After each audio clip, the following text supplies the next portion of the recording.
นามาถุรัตนัตยัสสะขอถวายความนอบน้อมแด่พระรัตนตรัยกราบถวายความเคารพพระมหาเถระพระเถรานุเถระ เจ้าคณะพระสังฆาธิการกราบขอโอกาสพระครูวิสิทธิกิจจาธรที่ปรึกษาเจ้าคณะตำบลอูทองเจ้าอาวาสวัดท่าพระยาจักรขอนมัสการเพื่อนสหธรรมิกทุกรูปและสวัสดีน้องสมณเณรเจริญพรโยมพ่อโยมแม่โยมปู่โยมย่าโยมตาโยมยายโยมลุงโยมป้าโยมนาโยมอาญาติโยมอุบาสกอุบาสิกาผู้ฟังผู้ชมทุกท่านขณะนี้ท่านกำลังรับฟังและรับชมรายการธรรมะสำเนียงเสียงเนอดำเนินรายการสดโดยอาตมาภาพพระสรายุทธสิริสาโรพระลูกวัดท่าพระยาจักรผู้อำนวยการสถานีวิทยุกระจายเสียงเพื่อการเผยแผ่พระพุทธศาสนาคลื่นสาธุเรดิโอ FM 101 เมกะเฮิรตซ์ประเภทบริการสาธารณะโดยใบอนุญาตวัดท่าพระยาจักรออกอากาศจากวัดท่าพระยาจักรบ้านท่าพระหมู่ที่12ตำบลอูทองอำเภออูทองจังหวัดสุพรรณบุรีรหัสไปรษณีย์72160หมายเลขโทรศัพท์06259591123พร้อมกันนั้นยังได้เชื่อมโยงสัญญาณไปยังสถานีวิทยุกระจายเสียงพระพุทธศาสนาในกำกับมหาเถรสมาคมและภาคีเครือข่ายเผยแผ่พระพุทธศาสนาร่วมกันหลายคืนความที่รายสถานีด้วยกันก็ต้องกราบขอบพระคุณครูบาอาจารย์ผู้อำนวยการผู้บริหารสถานีทุกรูปทุกองค์ทุกคลื่นความที่มาในโอกาสนี้และเจริญพรอนุโมทนาญาติโยมผู้อำนวยการผู้บริหารสถานีทุกคลื่นความที่แล้วก็เจ้าหน้าที่เทคนิคประจำสถานีที่ได้ช่วยเหลือเอื้อเฟื้อเชื่อมโยงสัญญาณไปออกอากาศอย่างสถานีของท่านหลายคืนความที่ไล่สถานีบางครั้งไม่ได้ประกาศความที่นะหรือชื่อสถานีก็ต้องขออภัยนะเพราะว่า20กว่าสถานีนะแล้วก็นะเวลาบางครั้งก็เข้ามาช้านะแล้วก็ยังถ่ายทอดไปอย่างสื่อออนไลน์โซเชียลมีเดียทั้งสีฟ้าสีแดงสีออนไลน์หลายแพลตฟอร์มหลายช่องทางทั้งของสาธุเรดิโอเองของอาตมาภาพของครูบาอาจารย์ของศูนย์ปฏิบัติธรรมต่างๆก็ต้องขอบคุณครูบาอาจารย์แล้วก็ช่องทางนะที่ได้เอื้อเฟื้อในการเผยแผ่พระพุทธศาสนาและยังมีวิทยุออนไลน์แอปพลิเคชันในชื่อว่าวิทยุพระพุทธศาสนาทั่วไทยนะพบกันวันนี้อีกเช่นเคยเอาละก่อนอื่นขออภัยมีสายโทรมาก็จะรับหน้าไมค์กันเลยทีเดียวเจริญพรนมัสการพระอาจารย์โทรจากที่ไหนโยมโทรจากชุมพรค่ะอ๋ออายุ95 ปีถวายเงินช่วยเครื่องขยายเสียงของพระอาจารย์ไป 1,500 บาทค่ะธนาคารกรุงไทยโยมชื่ออะไรโยมสายพินนันทนวคุณค่ะอ๋ออยู่อำเภออะไรชุมพรอำเภอท่าแซะอนุโมทนาบุญด้วยนะ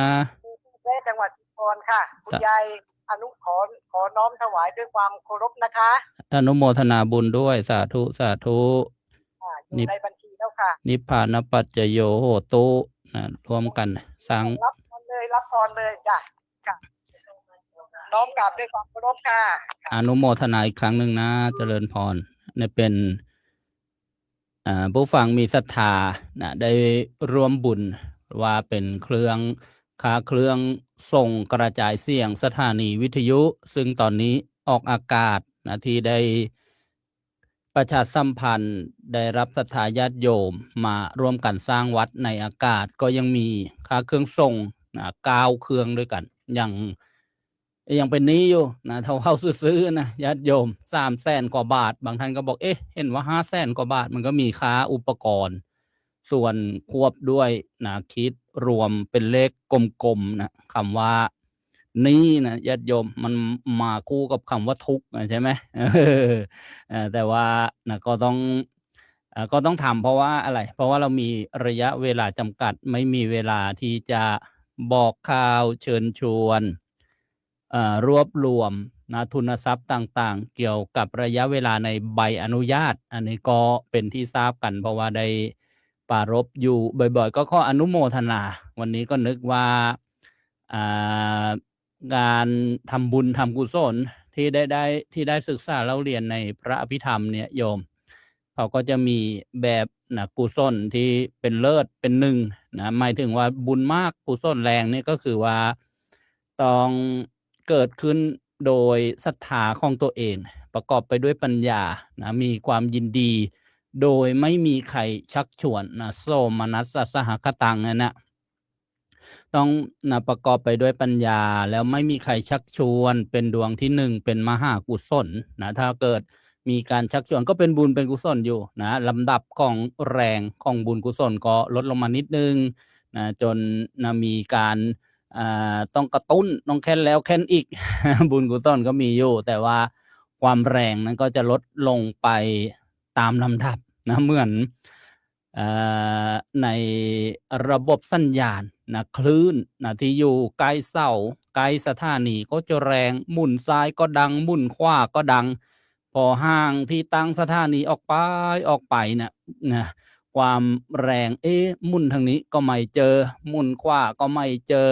นะหรือไปบางครั้งกว่าจะเจอนี่ก็แววนะเรียกว่าระดับนะคลื่นนะความแรงอุปมาโดยความคิดอาตมาก็คิดว่าน่าจะคล้ายๆกับเรื่องที่ได้บอกได้กล่าวนะถ้าคิดเองทำเองยินดีนี่โอ้โหแรงชัดเจนนะ ในบุญในกุศลอุปมาเหมือนคลื่นส่งวิทยุนี่แหละนะเอาแล้วเมื่อสักครู่ได้แนะนำรายการว่ารายการธรรมะสำเนียงเสียงเนอดำเนินรายการเป็นประจำทุกวันตั้งแต่เวลา 14 นาฬิกาถึงเวลา 15 นาฬิกามาพบกันวันนี้อีกเช่นเคยตรงกับวันแรม 6 ค่ำเดือน 8 หลังปีมะเมียวันอังคารที่ 4 สิงหาคม พุทธศักราช 2569 พรุ่งนี้เป็นวันโกนวันมะรืนวันพฤหัสบดีที่ 6 เป็นวันพระวันธรรมสวนะอย่าลืมเข้าวัดทำบุญฟังเทศน์ฟังธรรมรักษาอุโบสถศีลกันนะญาติโยมทักทายนะทุกท่านทุกคลื่นความถี่เมื่อสักครู่พระอาจารย์พระครูอุบลวชิรคุณจากวัดป่าชุมชนฟ้าหวนอำเภอ4เมืองใหม่จังหวัดอุบลราชธานี FM 88.75 ถวายความเคารพขอบคุณครับบอกว่าวันนี้ฝนตกตลอดเห็นพระอาจารย์พระครูบอกว่าตกตั้งแต่ตี 3แล้วที่อำเภอ4เมืองใหม่ก็คงจะเป็นโซนจังหวัดอุบลราชธานีโยมจิ๊บอีเวนต์จากประเทศอังกฤษ2 โมงเช้าที่อังกฤษขออนุญาตทักทายในช่องทางสื่อออนไลน์โซเชียลมีเดียมาหลายประเทศด้วยกันแล้วก็ในวิทยุกระจายเสียงเดี๋ยวช่วงท้ายรายการครึ่งชั่วโมงหลังก็เปิดโอกาสให้โทรศัพท์เข้าร่วมรายการเบอร์เดิมนะญาติโยมส้มยิ่งมีชื่อจากบ้านหมี่ลพบุรีโยมวิชาญพลอยยอดจากอุบลเด็กเก่าบางลี่โยมกรสวยจากอุบลราชธานีโยมปราเกษินีมนุษย์จากนนทบุรีโยมทะมนพันพุ่มพันวงนึกถึงโยมยายบุญทรงพุ่มพันวงอูทองสาธุอันนี้โยมตูนล้านโยมยายโยมนวลซี่แบโลยามเช้าประเทศอังกฤษอนุโมทนาโยมพยาวังกุมอูทองโยมละอนู่ทองอูทองโยมจะรวยชมสีบอกว่าฟังวิทยุอนุโมทนาสาธุโยมลำดวนย่อยรูรอบบ้านดอนอูทองโยมแม่จงรักโสพลนาด้วงอนุโมทนาบอกว่าไม่ได้ฟังหลายวันแล้วแล้วก็วันนี้แชร์แล้วโยมลุงปิ้นอาพรวังสะพุงจังหวัดเลยโยมวิรังรองกับสงวนนางบุญมีจากสปป.ลาวอนุโมทนาทักทายเจริญพรญาติโยมทางสปป.ลาวทุกคนทุกท่านยังระลึกนึกถึงอยู่ที่ฟังจากวัดพิษโสภารามเวลามีงานบุญก็ มาพบกันมานมัสการกันอนุโมทนาทุกท่านฝากเสียงไปตามกระแสลม ทุกท่านโยมปูจองโนนพึ่งอุบลราชธานีเจริญพรโยมครูจรินทร์แทนคุณจากอำเภอเมืองสุพรรณบุรีอนุโมทนาโยมวิชาญบอกว่าสัญญาณชัดเจนดีมากๆไม่รู้ว่าทางวิทยุหรือว่าทางออนไลน์โยมอ้อยต้นเอี่ยมอนุโมทนาโยมขวัญใจชาวสวนโยมนวลศรีบอกว่าวันนี้ดีใจมากๆได้ชมรายการสดๆตัวเป็นๆของท่านเมื่อวานเช้าโยมหาไม่เจอนะแต่ไปเจอเอาตอนเย็นก็ดูย้อนหลังเอานะเจอตอนเย็นหมายถึงว่ารอบที่ประเทศไทยรอบตีสองรีรันนะออกเทปเอาเทปมาออกนะฮะบ่ายสองของภาคกลางวันตีสองนะภาคกลางคืนก็เป็นเทคโนโลยีที่มีความสะดวกนะอนุโมทนานะโยมหนวลศรีแบโลหรือว่าโยมหนูศรีโยมภูจองโนนพึ่งนะบอกว่ารับฟังธรรมวันนี้ก็จะมาฟังกันต่อในเรื่องของวันเข้าพรรษาน่ารู้เป็นตอนที่2นะโยมเล็กสมพรอินอำนวยนะทีมงานลูกน้อยหอยสั่งบอกว่าฟังทางวิทยุนะแม่ได้ฟังด้วยอนุโมทนาสาธุโยมแต้วกีดาวันทรายทองอูทองโยมสำลีเล่าเมืองกลางฟังทางวิทยุฝนตกทั้งวันเลยเพราะว่าเป็นหน้าฝนตกถูกแล้วนะญาติโยมอนุโมทนาโยมนวลศรีบอกว่าแชร์แล้วสาธุโยมพิษณุจากประจวบโยมจงกลสั่งเสนโยมมลฤดีมาลุนจากอิสราเอลตะวันออกกลางโยมหน่อยนะอนุโมทนาโยมจงกลบอกว่าห่างจากกรุงเทพนะเสียงฟังจากกรุงเทพหรือห่างจากกรุงเทพเนี่ย โยมพรณภาโยมบุญญานุชโยมเหมียวโยมบุญญานุชเนียมนุชอนุโมทนาสาธุโยมเอิญแอนนาสาธุโยมวัฒนากันเจียกสองพี่น้องนะอยู่บางตะเคียนสองพี่น้องนี้ลองฟัง FM 104.75 เมกะเฮิรตซ์ดูนะเพราะว่าใกล้กับวัดไผ่โรงวัวโยมบังออนสุภประเสริฐกรุงเทพมหานครโยมแม่เกศรอินตาจากสุรินทร์โยมวิชาญบอกฟังออนไลน์นะวิทยุยังไม่มีนะยังไม่ได้ส่งไปโยมเทียนทองต้นสีฟังจากประเทศไทยจังหวัดนครพนมอนุโมทนามีโทรศัพท์เข้ามาเจริญพร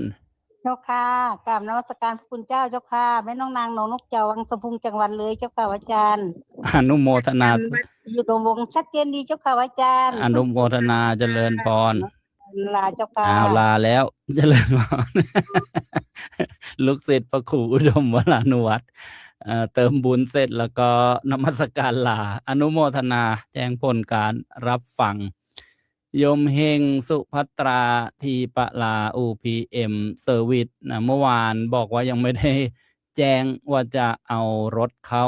เปลี่ยนน้ำมันเครื่องนะครบนะระยะกำหนดกิโลเมตรอีกแล้วนะโยมป้าแตงอ่อนก็เป็นห่วงว่ารถเสียหรืออะไรเห็นวิ่งทุกวัน นมัสการเอราวัณเทพบุตรทันเตอยู่ทางภาคเหนือจำพรรษาทางนู้นเห็นแวบๆโยมครูเต้าสาวิตรีสายทองอนุโมทนาสาธุโยมแม่นวลซี่แบโลก็มาทักทายญาติธรรมกัลยาณมิตรดีเจดิโดซ่อนเพชรดำบั่นจบรายการไปเมื่อชั่วโมงที่แล้วมามีข่าวสารประชาสัมพันธ์เป็นเพื่อนผู้ฟังกับรายการโลกดนตรีมนต์เพลงลูกทุ่งอนุโมทนาสาธุโยมอารมณ์เล่าบัณฑิตเจริญโยมอยู่จังหวัดไหนอาตมาจำไม่ได้แล้วเนาะโยมอารมณ์โยมวัฒนานะจะบอกว่ารับชมทางทีวีนะวิทยุยังไม่ได้ซ่อมนะสองพี่น้องโยมสมบูรณ์จีนอนงสี่แยกทับพระโยมชมมั่นจงดีโยมเชิดจงจิตกลางจากโคราชโยมมัดศรีสยามจากสะแก้วโยมบุญเรือนพัดเย็นบางสะพานน้อยอนุโมทนาสาธุทักทายทุกท่านเลยเดี๋ยวท้ายรายการคอยมาทักทายอีกครั้งหนึ่งแล้วก็เปิดโอกาสให้โทรศัพท์นะเข้ารวมรายการรับสายหน้าใหม่มาฟังกันในเนื้อหาสาระวันนี้เข้าบรรษาน่ารู้ตอนที่2เมื่อวานได้บรรยายจากหนังสือนะพระไตรปิฎกนี่เล่ม 4เลือดหมู่ฉบับสยามรัฐเล่มที่4พระวินัยปิฎกก็จะเกี่ยวกับข้อประพฤติปฏิบัติเรียกว่าพุทธบัญญัติที่พระพุทธเจ้าทรงบัญญัติแต่งตั้งให้ภิกษุประพฤติอย่างนั้นอย่างนี้เว้นเรื่องนั้นเรื่องนี้เมื่อวานในเรื่องของเรื่อง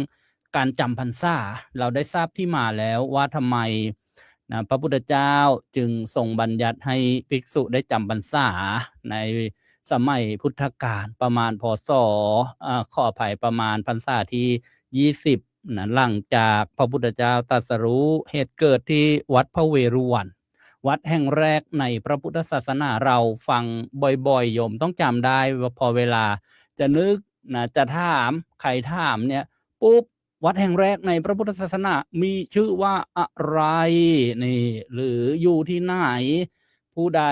ท่านใดสร้างหรือถวายไว้ในพระพุทธศาสนาต้องตอบได้ถูกนะวัดพระเวรุวันเวรุวันแปลว่าส่วนหมายไผ่เว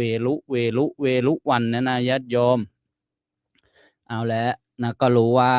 พระเจ้าพิมพิสารได้ถวายพระราชอุทยานแห่งนี้เป็นวัดแห่งแรกในพระพุทธศาสนาหลังจากที่พระพุทธเจ้าตรัสรู้แล้วก็มาโปรดพระเจ้าพิมพิสารแล้วก็ไปโปรดเทศนาธรรมะยังเมืองอื่นๆแล้วก็กลับมาที่วัดเวรุวันอีกนี่เรียกว่าลำดับต่อจากนั้นก็มีการโพลธนาจากชาวบ้านในฤดูฝนว่าพระภิกษุสากยบุตรของพระพุทธเจ้านี้ทำไมไม่อยู่จำพรรษาเที่ยวจาริกไปเหยียบตินชาติสิ่งมีชีวิตเล็กๆพระพุทธเจ้าก็จึงทรงประชุมแล้วก็ทรงบัญญัติทีนี้เมื่อพระพุทธเจ้าอนุญาตให้ภิกษุได้จำพรรษาแล้วเนี่ยมาฟังกันต่อวันนี้ว่าเมื่อพระพุทธเจ้าอนุญาตให้จำพรรษาในฤดูฝนแล้วครั้งนั้นภิกษุทั้งหลายก็คิดกันว่าพวกเราจะพึงจำพรรษาเมื่อไหร่เนาะยังไม่รู้ว่าวันค่ำแรมตอนไหนว่าจะอธิษฐานตอนเข้าพรรษาเนี่ยต้องเรียกว่าอธิษฐานแปลว่าอะไรผูกใจไว้ญาติโยมบางคนก็บอกว่าไม่ได้ปวารณาเข้าพรรษาหรือปวารณานี่แปลว่าเปิดโอกาสให้ว่ากล่าวหมายถึงว่าใช้ในวันออกพรรษาวันเข้าพรรษานี้ใช้คำว่าอธิษฐานอธิษฐานญาติโยมจะใช้ได้ไหมในชีวิตประจำวันของญาติโยมใช้ได้อธิษฐานว่าจะทำสิ่งนั้นสิ่งนี้ในสิ่งที่เป็นบุญเป็นกุศลอธิษฐานจะละเว้นจากสิ่งไม่ดีต่างๆที่เราได้ฟังคำสอนพระพุทธเจ้าว่าอันนี้เป็นบาปนะเป็นความชั่วนะจะละเว้นทั้งการกระทำคำพูดแล้วก็ความคิดด้วยอุบายวิธีที่เป็นกุศโลบายเป็นบุญเป็นกุศลในทางพระพุทธศาสนานี้เรียกว่าอธิษฐานทีนี้มาฟังกันต่อเมื่อพระภิกษุทั้งหลายก็คิดกันว่าพวกเราจะพึงจำพรรษาเมื่อไหร่เนาะแล้วก็ไปกราบทูลเรื่องที่สงสัยเนี่ยแด่พระผู้มีพระภาคเจ้าพระ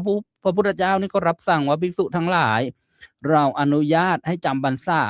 ในฤดูฝนวันจำพรรษานั้นมี2วันด้วยกันญาติโยมฟังนะเห็นในปฏิทินว่าแรมค่ำ1 เดือน 8วันอธิษฐานจำพรรษาหรือ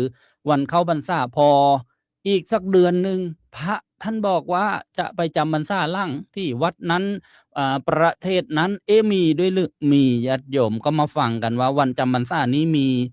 2หมายถึงว่า2วันด้วยกันเรียกว่าวันพรรษาแรกกับพรรษาหลังในครั้งนั้นภิกษุทั้งหลายก็คิดกันว่าวันเข้าพรรษามีกี่วันเนาะก็จึงกราบทูลเรื่องนั้นแด่พระผู้มีพระภาคเจ้าพระผู้มีพระภาคเจ้ารับสั่งว่าเนี่ยภิกษุทั้งหลายวันเข้าพรรษานั้นมี2คือปุริมิกาคือวันเข้าพรรษาต้น1ก็คือเหมือนว่าวันที่1โยมปัจฉิมิกาวันเข้าพรรษาหลัง1นี่ในหนังสือพระไตรปิฎกเวลานับสมมุติว่า2อย่างก็นับว่าอย่างละ1 3อย่างก็อย่างละ1ละ1มี1 3อย่างอย่างเงี้ยนะโยมแล้วก็ เมื่อ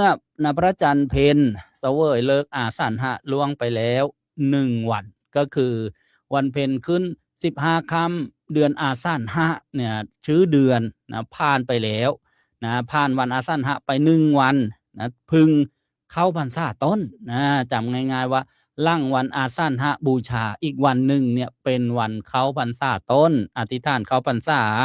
และเมื่อพระจันทร์เพ็ญเสวยเลิกอาสันหะล่วงไปแล้ว1 เดือนผ่านไป1 เดือนพึงเข้าพรรษาหลังภิกษุทั้งหลายวันเข้าพรรษามี2 วันเท่านี้แลนี่เรียกว่าวันเข้าพรรษาต้นกับวันเข้าพรรษาหลังแรมค่ำ1 เดือน 8กับแรมค่ำ1 เดือน 9ปุริมิกาเรียกว่าวันเข้าพรรษาต้นแล้วก็ปัจฉิมิกาวันเข้าพรรษาหลังในพระวินัยบัญญัตินี่อันนี้ก็เป็นตอนที่2วันเข้าพรรษามี2ทีนี้ความแตกต่างวันเข้าพรรษาต้นกับวันเข้าพรรษาหลังที่ได้ศึกษาเราเรียนมาก็คือว่าภิกษุที่อธิษฐานเข้าพรรษาต้นครบไตรมาสอยู่ครบถ้วนไตรมาสก็มีอานิสงส์พรรษาแล้วก็มีอานิสงส์ได้รับกฐินอีก1 เดือนส่วนภิกษุที่อธิษฐานเข้าพรรษาหลังญาติโยมก็ไม่ได้อานิสงส์ในการที่จะรับกฐินเพราะว่าหมดเขตกฐินพอดีเลยไปออกพรรษานู่นวันเพ็ญขึ้น15 ค่ำเดือน 12นู่นเพราะว่าหมดฤดูกาลเกี่ยวกับถวายพระกฐินแล้วอันนี้ก็เป็นสังเขปความรู้เกี่ยวกับวันเข้าพรรษาในตอนที่2วันนี้อนุโมทนาท่านที่เข้ามารับฟังรับชมทุกท่านเมื่อสักครู่มีญาติโยมได้พิมพ์นมัสการมาทักทายโยมอารมณ์เล่าบัณฑิตเจริญบอกว่าอยู่ประจวบคีรีขันธ์อนุโมทนาโยมมนตรีแสงป่านแก้วนี่ผู้ที่มีศรัทธาใจบุญเมื่อกลับจากจังหวัดเลยก็ได้ร่วมบุญสร้างวิทยุมาอีก 3,000 บาทก็ได้นำวิทยุมาแล้วมาแจกมามอบให้ญาติโยมเมื่อวาน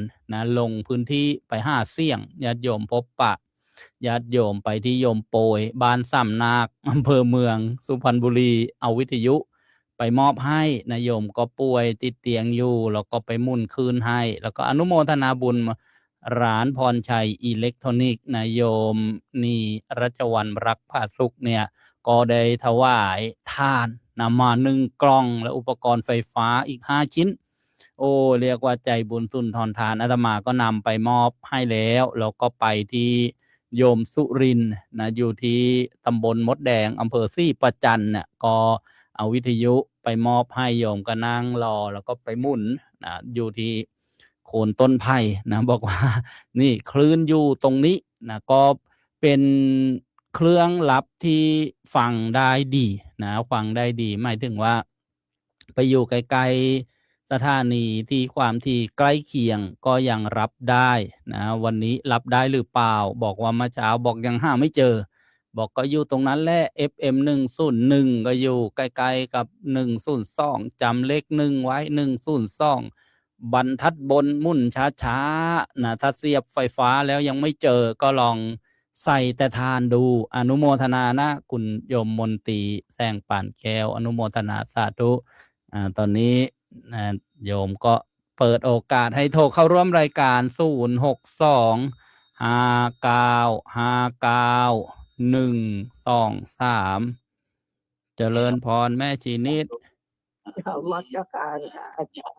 สาธุเอาเบาวิทยุก็น่าเวลาโทรเข้าร่วมรายการแล้วก็ฟังจากโทรศัพท์อนุโมทนาสาธุเจริญพรมักจะการค่ะอาจารย์แม่จีนิดยังอยู่ดีนะไม่อาจารย์แล้วก็จะไปเมื่อไหร่ก็ไม่มีเสียงโทรหรอกคิดถึงอาจารย์แหละที่โทรมาหาบุญมาฝากที่ไปทำบุญกันที่จังหวัดเลยนะสาธุค่ะสาธุ อาจารย์สบายดีเหรอ สบายดี เมื่อวานจะส่งไอ้วิทยุให้ฉันนะ เดี๋ยวรอลูกศิษย์มาก่อนลูกศิษย์ไปเที่ยวยังไม่มา โยมทั้งสองเป็นไงมั่ง โยมก็ยังมีชีวิตอยู่ทั้งคู่ จ้ะ โยมพ่อก็ติดเตียงนอนแซวอยู่บ้านนั่นแหละโยมแม่ก็ยังใส่บาตรอยู่นะ จ้ะโอ้คิดถึงนะอาจารย์แต่ว่ามันโอ้ยร่างกายมันไม่ไหว ธรรมดาสังขารร่างกายเป็น จ้ะ ไปตามเหตุตามปัจจัย ตามนี้แล้วว่าอาจารย์ มันบายคอยแล้วนะ มันเกลียดยายมาเจออาจารย์เมื่อตอนตอนจะเล่นแล้วก็มันเจ็บตายไม่ดีถ้ามีกำลังเหมือนเมื่อก่อนนะอาจารย์นะจะได้ไปเที่ยวมาก โอ้ จริง โม ๆอยา ท ก นา เห็นวัดอาจารย์ สาธุสาธุ มันลืมบอกอาจารย์ไปว่า ให้กดที่ภาพวัดอาจารย์ให้ดูมั้ง อ๋อเอาภาพวัดนั่นแหละ จ้า แล้วโยมยังดูจอได้ป่ะเดี๋ยวนี้ ดูได้ เดี๋ยวก็เปิดดูนะดูจอ เดี๋ยวจะฉายภาพวัดให้ดู จ้า โมทนาฝนตกหรือเปล่าวันนี้ วันนี้ไม่ตกค่ะ อ๋อคลื่นฟังชัดเจนดีนะ จากวัดทางซ้าย จ้า โมทนานะ จ้าให้อา สาธุ จารย์อยู่เย็นเป็นสุขนะอาจารย์ เจริญพรสาธุ จัดการค่ะ สาธุอันนี้ก็เป็นเสียงแม่ชีนิด จากวัดดอนยางอำเภอบางสะพานจังหวัดประจวบคีรีขันธ์ระหว่างนี้ก็เปิดโอกาสให้โทรศัพท์เขาร่วมรายการหมายเลขโทรศัพท์06259591123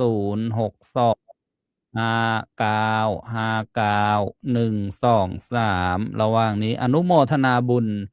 โยมนาวีปสุทธิรัตน์ผัดไทยโบราณสุทธิรัตน์แผ่นสมบูรณ์ร่วมบุญบำรุงสถานีวิทยุทุกเดือนจากวัดบอกว่าวัดชนประชาเทพนิมิตรดันช้าง200 บาทเจริญพรเจริญพร นมัสการค่ะ โยม ฟังชัดเจนจ้า โยมส้มสีวันนี้ฝังจากคืนไหนเอ่ย ชื่ออะไรไม่รู้ชื่ออะไรอะไรทางเนี้ยทางอะไรนะ ตอนต้นชั่วโมง จำไม่ได้ ตอนต้นชั่วโมงเขาบอกว่าความถี่เท่าไหร่คลื่นอะไร เช่นธรรมจักรเกาะแก้ว จำไม่ได้ จำไม่ได้แล้ว อยู่ตรงทับกระดานซ่องพี่น้องนี่ฝังได้3 คลื่นที่ไหนมา ธรรมจักรเกาะแก้ววัดไผ่ลงวัว ธรรมจักรดอนตาเพชรวัดพุทธบูชา น้องกาเพชรจ้ะ ถ้าดอนตาเพชรจากพนมทวน จ้ะ ถ้าสาธุเรดิโอนี่จากวัดท่าพระยาจักรอูทอง จ้ะ สบายดีนะ มานี้จ้า อนุโมทนา นมัสการเจ้าค่ะ สาธุโยมส้มสีวันนั้นที่อยู่ทุ่งคอกไข่นอโทรศัพท์มาข้อวิทยุอาตมาจำไม่ได้แล้วนะโทรเข้ามาใหม่ที่บอกว่าขายของอยู่แล้วอายุมากคือเมื่อวันก่อนมีโยมมาถวายวิทยุจะได้มอบให้ส่งไปให้เมื่อสักครู่อนุโมทนาบุญโยมสุทธิรัตน์แผ่นสมบูรณ์บำรุงสถานี200 บาทตอนนี้ก็กำลังเคลียร์ค่าไฟประจำเดือนญาติโยม4-5 สถานีต้องบริหารเรื่องค่ากระแสไฟฟ้าแล้วนะเจริญพร ว่าการนมัสการเจ้าค่ะพระอาจารย์ โทรจากที่ไหนเนาะ โยมเนตรนภาค่ะ เนตรนภา ไม่ได้โทรนานนะคะแต่ฟังอยู่ อยู่ที่ ค่ะ แห่งหนตำบลใด อุบลค่ะที่อำเภอนาตาลนี่คะโยมเนตรนภาน่ะ สมัยก่อนโยมใช้เบอร์2121นะคะ เจริญพ นี่เบ ร อร์ใหม่โยมค่ะ อ๋อ สาธุ เนตรนภานามสกุลอะไรนะ นามสกุลคำเหลาค่ะ เนตรนภาคำเหลาฝนตกหรือเปล่าวันนี้ ตกหูหลายวันแล้วค่ะพระอาจารย์ โอ้สาธุ หลายวันแล้วเจ้าค่ะ ตก ทีนี้อยากโทรฟังอยู่ยายก็แม่ฟังอยู่แม่96แล้ว โอ้ ฟังอยู่กัน อนุโมทนา สติดีหูดีสาธุค่ะ โย เป็น มอยากถามว่า เราแผ่เมตตานี่แผ่เยอะๆหรือว่าแผ่น้อยๆก็ได้ดีได้บุญเหมือนกันแผ่เยอะก็ได้บุญเหมือนกันหรือยังไงเจ้าคะ แผ่บ่อยๆดี แผ่ให้เป็นอารมณ์ แห่งความเมตตาก็จะได้มีอานิสงส์11 อย่างอานิสงส์เมตตาใช่ไหมเคยฟังแล้วใช่ปะล่ะ ค่ะ ทำให้คล่องแคล่วนะให้เป็นประจำบ่อยๆ ใจเราก็จะร่มเย็นแล้วก็ได้รับอานิสงส์รับเป็นสุขตื่นเป็นสุขสีหน้าผ่องใสไฟยาพิษอันตรายต่างๆ ไม่มาทำอันตรายเป็นที่รักของมนุษย์เป็นที่รักของมนุษย์อย่างเงี้ยแล้วก็ไม่หลงตายนะเวลาตายแล้วไม่หลงไล่เพ้อพกไปนู่นไปนี่นะถ้าทำได้ถึงขั้นไปเกิดพรหมโลกได้นะนะ แต่โยมไม่อยากเกิดแล้วโยมแผ่ทุกวันค่ะ แต่ว่าถ้าแผ่เยอะๆก็ได้แผ่น้อยๆก็ได้ใช่ไหมคะ แผ่เยอะๆดีกว่าน้อย โอ้เหรอคะ จ้า แผ่บางทีโยมไม่สบายมา3 ปีแล้ว3 ปีนี้แล้วค่ะถึงไม่ค่อยได้โทร โอ้ เอากระเพาะเรื้อรังมันไม่ลงค่ะ รักษาไงก็ไม่ลงหรือว่า เราก็แผ่เมตตาให้ทุกวันเจ้ากรรมนายเวรไม่อนุโลมมั่งหรือไงเนาะ มันแล้ว ก็เลยอยาก แล้ว โทรถามอาจารย์ตั้งนาน อ๋อ แล้ว แล้วแต่เหตุปัจจัยแต่ว่าอานิสงส์ก็มี11 ข้อนะที่ได้บอกนะ ค่ะ แต่ว่า ค่ะ อานิสงส์11นั่นนะรู้สึกว่าจะไม่มีว่ารักษาโรคภัยหรืออะไรเนี่ย ค่ะใช่ค่ะ 1 หลับเป็นสุข 2 ตื่นเป็นสุข 3 ไม่ฝันร้าย 4 เป็นที่รักของมนุษย์ 5 เป็นที่รักของมนุษย์ 6 เทวดาย่อมรักษานี่ก็น่าจะได้เทวดารักษาอันตรายนะ ค่ะ แล้วก็ ค่ะ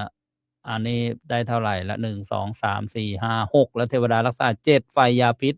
อาวุธสัตราไม่มาทำร้ายนะ8 จิตนะได้เป็นสมาธิเร็วนะแล้วก็ 9 สีหน้าผ่องใสนะ10 ไม่หลงทำกาละไม่หลงตายแล้วก็11เนี่ยเมื่อยังไม่แทงตลอดถึงธรรมก็เข้าถึงพรหมโลกได้เรียกว่าเจริญเมตตาจนเป็นเมตตาเจโตวิมุตตินี่อันบุคคลเสพแล้วเจริญแล้วทำให้มากแล้วทำให้เป็นดังญาณทำให้เป็นที่ตั้งไว้เนืองอบรมแล้วปรารภดีแล้วก็จะได้รับอานิสงส์11 อย่างเนี่ยหวังได้นะเนี่ยเห็นไหมท่านบอกว่าทำให้มากเสพให้มากนะเสพให้มากนี่ก็คือเจริญมากๆนะแผ่มากๆบ่อยๆนี่หวังอานิสงส์11 อย่างป่วยแต่ว่าไม่ได้ทุกข์ใจอะไรลูกก็เป็นพระเหมือนกันค่ะองค์นึงแล้วก็ทำงานเลี้ยงแม่อยู่คนนึงมี2 คนชายทั้งคู่แล้วก็ไม่ได้ทุกข์ใจอะไรแต่ว่าก็คนป่วยเลี้ยงคนแก่บางครั้งก็เหนื่อยอยู่เหมือนกันอ๋อ คนแก่ไม่ได้ป่วยคนเลี้ยงป่วยค่ะแต่ก็ไม่ได้ทุกข์ใจอะไรก็ทำใจได้ค่ะอาจารย์คือถ้าเราได้เลี้ยงพ่อแม่ผู้มีพระคุณถือว่าเราได้ทำบุญอยู่ทุกขณะในการดูแลถือว่าได้บุญหรือได้บาปได้บุญเราต้องฝึกตัวเรานะฝึกใจเราให้เย็นฝึกเมตตานั่นแหละต้องเข้าใจว่าคนป่วยอารมณ์แปรปรวนบางทีอันนู้นบ้างอันนี้บ้างก็อาจจะเขาเรียกว่าปฏิฆะไม่พอใจเราก็ต้องมาเอาตรงนั้นแหละเป็นสนามสอบของเราทดสอบอารมณ์ว่าเรามีธรรมะหรือไม่มีธรรมะก็ดูกันตอนที่กระทบอารมณ์นี่แหละนะไม่พอใจใจเราเป็นยังไงนะนี่แหละของจริงส่วนการไปเข้าคอร์สไปปฏิบัติอันนั้นมันไปซ้อมนะไปซ้อมพอมาใช้ชีวิตจริงก็นี่แหละของจริงเอามาใช้ให้เป็นบุญเป็นกุศลนะได้มีโอกาสน้อยช่วงนี้เพราะว่าแม่ก็อยู่กับโยม2 คนพ่อน้องว่างหรือว่าใครว่างถึงจะไปได้ค่ะอยู่กัน2 คนบ้านเนี่ยอยู่กัน2 คนเองอนุโมทนาพี่น้องค่ะสาธุพี่น้องก็อยู่กับคนละที่คนละบ้านกันอันนี้บ้านเป็นหลักก็เลยอยู่กับ2 คนกับแม่ก็เลยไปยากหน่อยค่ะช่วงนี้สาธุวัดที่ก็ไม่ได้ไป 2-3 ปีแล้ววัดถนนบักย่านี่ก็ไปทุกปีอยู่ก็นั่นแหละทำบุญอยู่ที่บ้านนั่นนะกับพระในบ้านนั่นนะนะอนุโมทนานี่แหละพยายาม ค่ะพยายามรู้ตัวอยู่ค่ะ เวลาอะไรก็รู้ตัวเสมอก็พยายามสักอยู่ค่ะ ดีแล้วอนุโมทนา ค่ะสาธุค่ะพระ เจ อาจา ริ รย์ ญ กับ พ นมั ร สการเจ้า สา ค่ะ ธุ สาธุ โยม จากอุบลราชธานี อนุโมทนา ระหว่างนี้ ท่านใดจะโทรศัพท์เข้ามาร่วมรายการ 062-59-123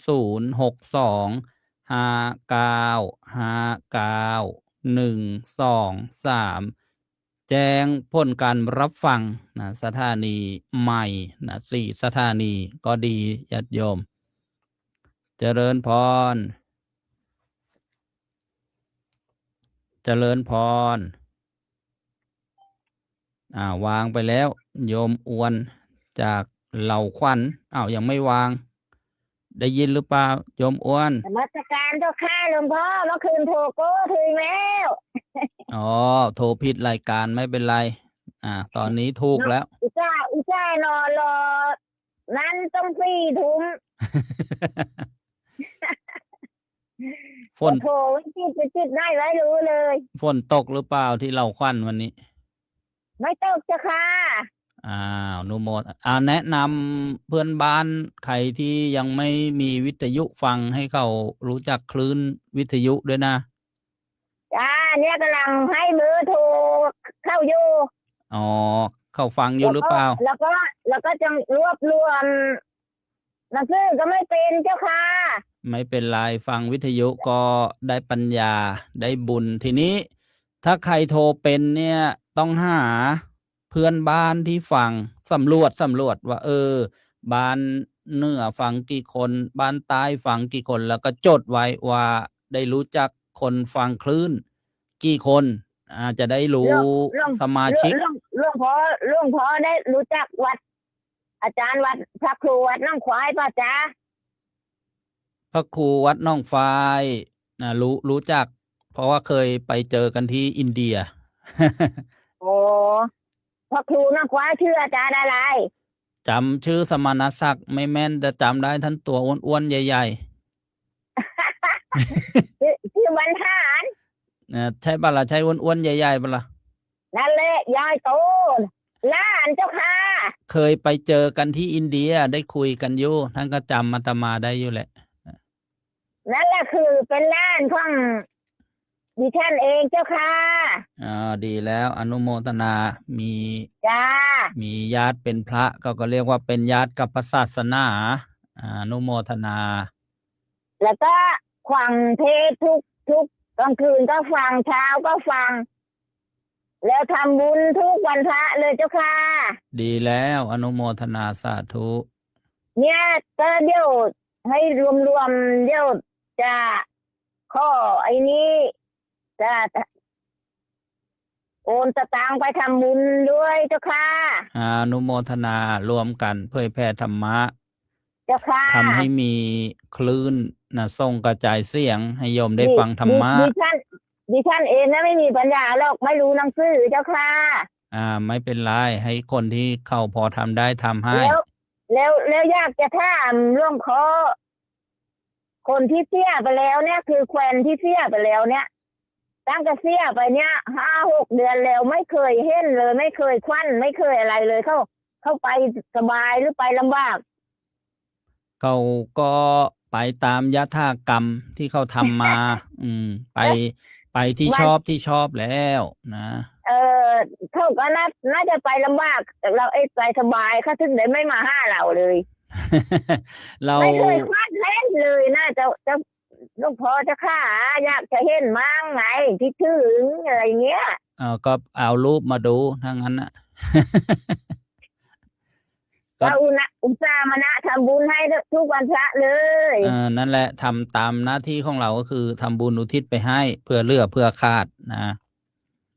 ก่อนจะนอนก็สวดมนต์ก่อนทุกคืนเจ้าค่ะดีแล้วสาธุเจ้าค่ะสาธุเจ้าค่ะอย่าลืมนะไปสำรวจผู้ฟังให้ด้วยนะทุกคนทุกท่านที่โทรศัพท์เป็นนะเจ้าค่ะโมทนาโยมอวนแช่มช้อยจากอำเภอเหล่าขวัญจังหวัดกาญจนบุรีหมู่บ้านที่อยู่เขาเรียกหมู่บ้านเด่นคนงามเจ้าค่ะเด่นคนงาม ตำบล จ้า ตำบล เจ้าค่ะ ตำบลหนองฟ้ายเหรอ อันนี้หมู่บ้าน อืม หมู่บ้านเจ้าค่ะ ตำบล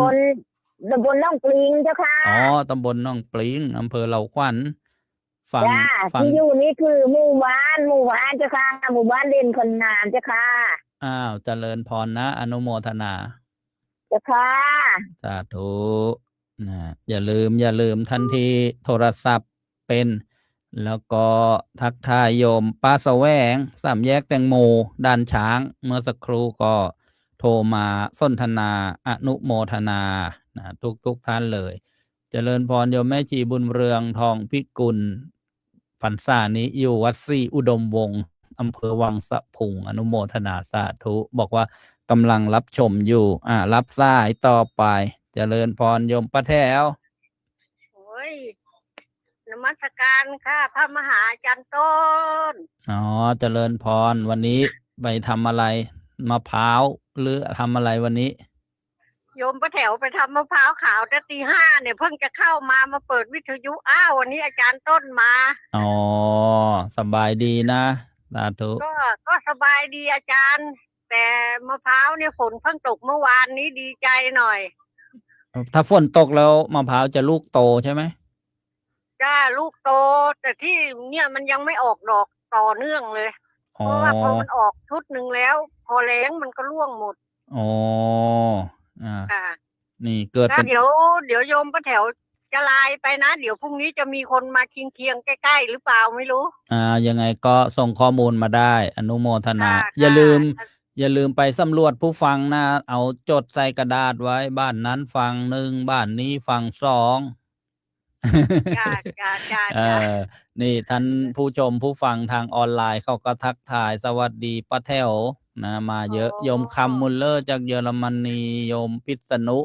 จากบางสะพานน้อยโยมปลานนทบุรีก็มาสวัสดีป้าแถวกัน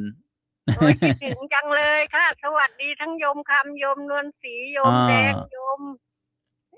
หลาย คำแล้วก็โย ทุก ม คนเลย หลายคนนั่นแหละ อนุโมทนานะ นี่ แล้วก็ โยมนวล ที่ ซี่ บางสะพาน จากอังกฤษ นั่นแหละ จากอังกฤษ จ้ะ ทักทายมาแล้วบอกว่า ค่ะ คิดถึง ค่ะ ป้าแถวนะ จ้าป้าแถวก็คิดถึงทุกคนนั่นแหละ อ นี่ นุ ป้า โม แถ ท วก็ นา เพิ่งจะไปทำมะพร้าวขาวเขามาเรียกไป ก็ต้องไปหาเพื่อนคุยด้วย สาธุเอาวิทยุไปฟังด้วยก็ดี จ้าโอ้โห วันนี้ไปฟังเขาเปิดเพลงอาจารย์เจ้าของบ้านอุ้ย อ๋อนะ เดี๋ยว ไม่ พรุ่ง เป็น นี้ ไร จะบอกนะเปียเปิดธรรมะฟังมั่งเถอะ เปิด FM คืน FM 90 เมกะเฮิรตซ์วัดนาล้อมโมทนาสาธุ ค่ะ เจริญพร ค่ะแค่นี้ก่อนนะเจ้าค่ะ อนุโมทนา ไปเข้พรรษมา เจริญพรเข้าพรรษาแล้วป้าแถวจากอำเภอทับสแกจังหวัดประจวบคีรีขันธ์โยมนวลศรีแบโลก็มาสวัสดีโยมวัยเด่นชัยประดิษฐ์ตลาดอู่ทองอนุโมทนาสาธุโยมคำมุลเลอร์จากเยอรมนีเจริญพร นมัสการเจ้าค่ะ ขอเลขบัญชีหน่อยเจ้าค่ะ โยมโทรมาจากที่ไหนสะดวกโอนแบบไหนเนาะ สะดวกโอนธนาคารเจ้าค่ะ ธนาคารพร้อมเพย์โอนเป็นไหม ของทอไม่เป็นหรอกค่ะ อ้าวเตรียมจดธนาคารกรุงไทย ค่ะ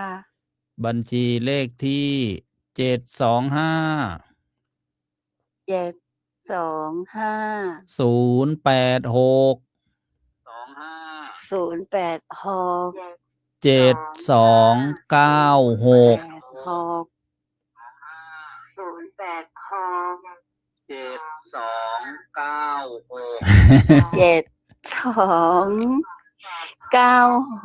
ชื่อบัญชี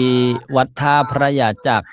วงเล็บ ชื่อบัญชี สถานีวิทยุกระจายเสียงนะ ค่ะ อันนี้เป็นบัญชีวัด แล้วก็ ค่ะ โอนแล้วก็โทรมาบอกที่เบอร์นี้ได้โยม เจ้าค่ะ ฟังอยู่ที่ไหนโยม หนูชื่อมีบุญขุนกระทิงค่ะ อยู่บ้านขุนกระทิงจังหวัดชุมพรค่ะ โอ้อนุโมทนานะ ชื่อมีบุญขุนกระทิงค่ะ อยู่บ้านขุนกระทิงจังหวัดชุมพรค่ะ อนุโมทนานะโยม ค่ะ สาธุเจริญ ค่ะ พร ค่ะยา จากเป็นบัญชีวัดนะ ลดหย่อนภาษีได้นะ เจ้าค่ะ อนุโมทนา หนูก็อยากทำบุญกับพระอาจารย์แต่หนูก็ฟังวันนี้แล้วค่ะ วันแรกก็เลยไม่รู้ชื่อบัญชีค่ะ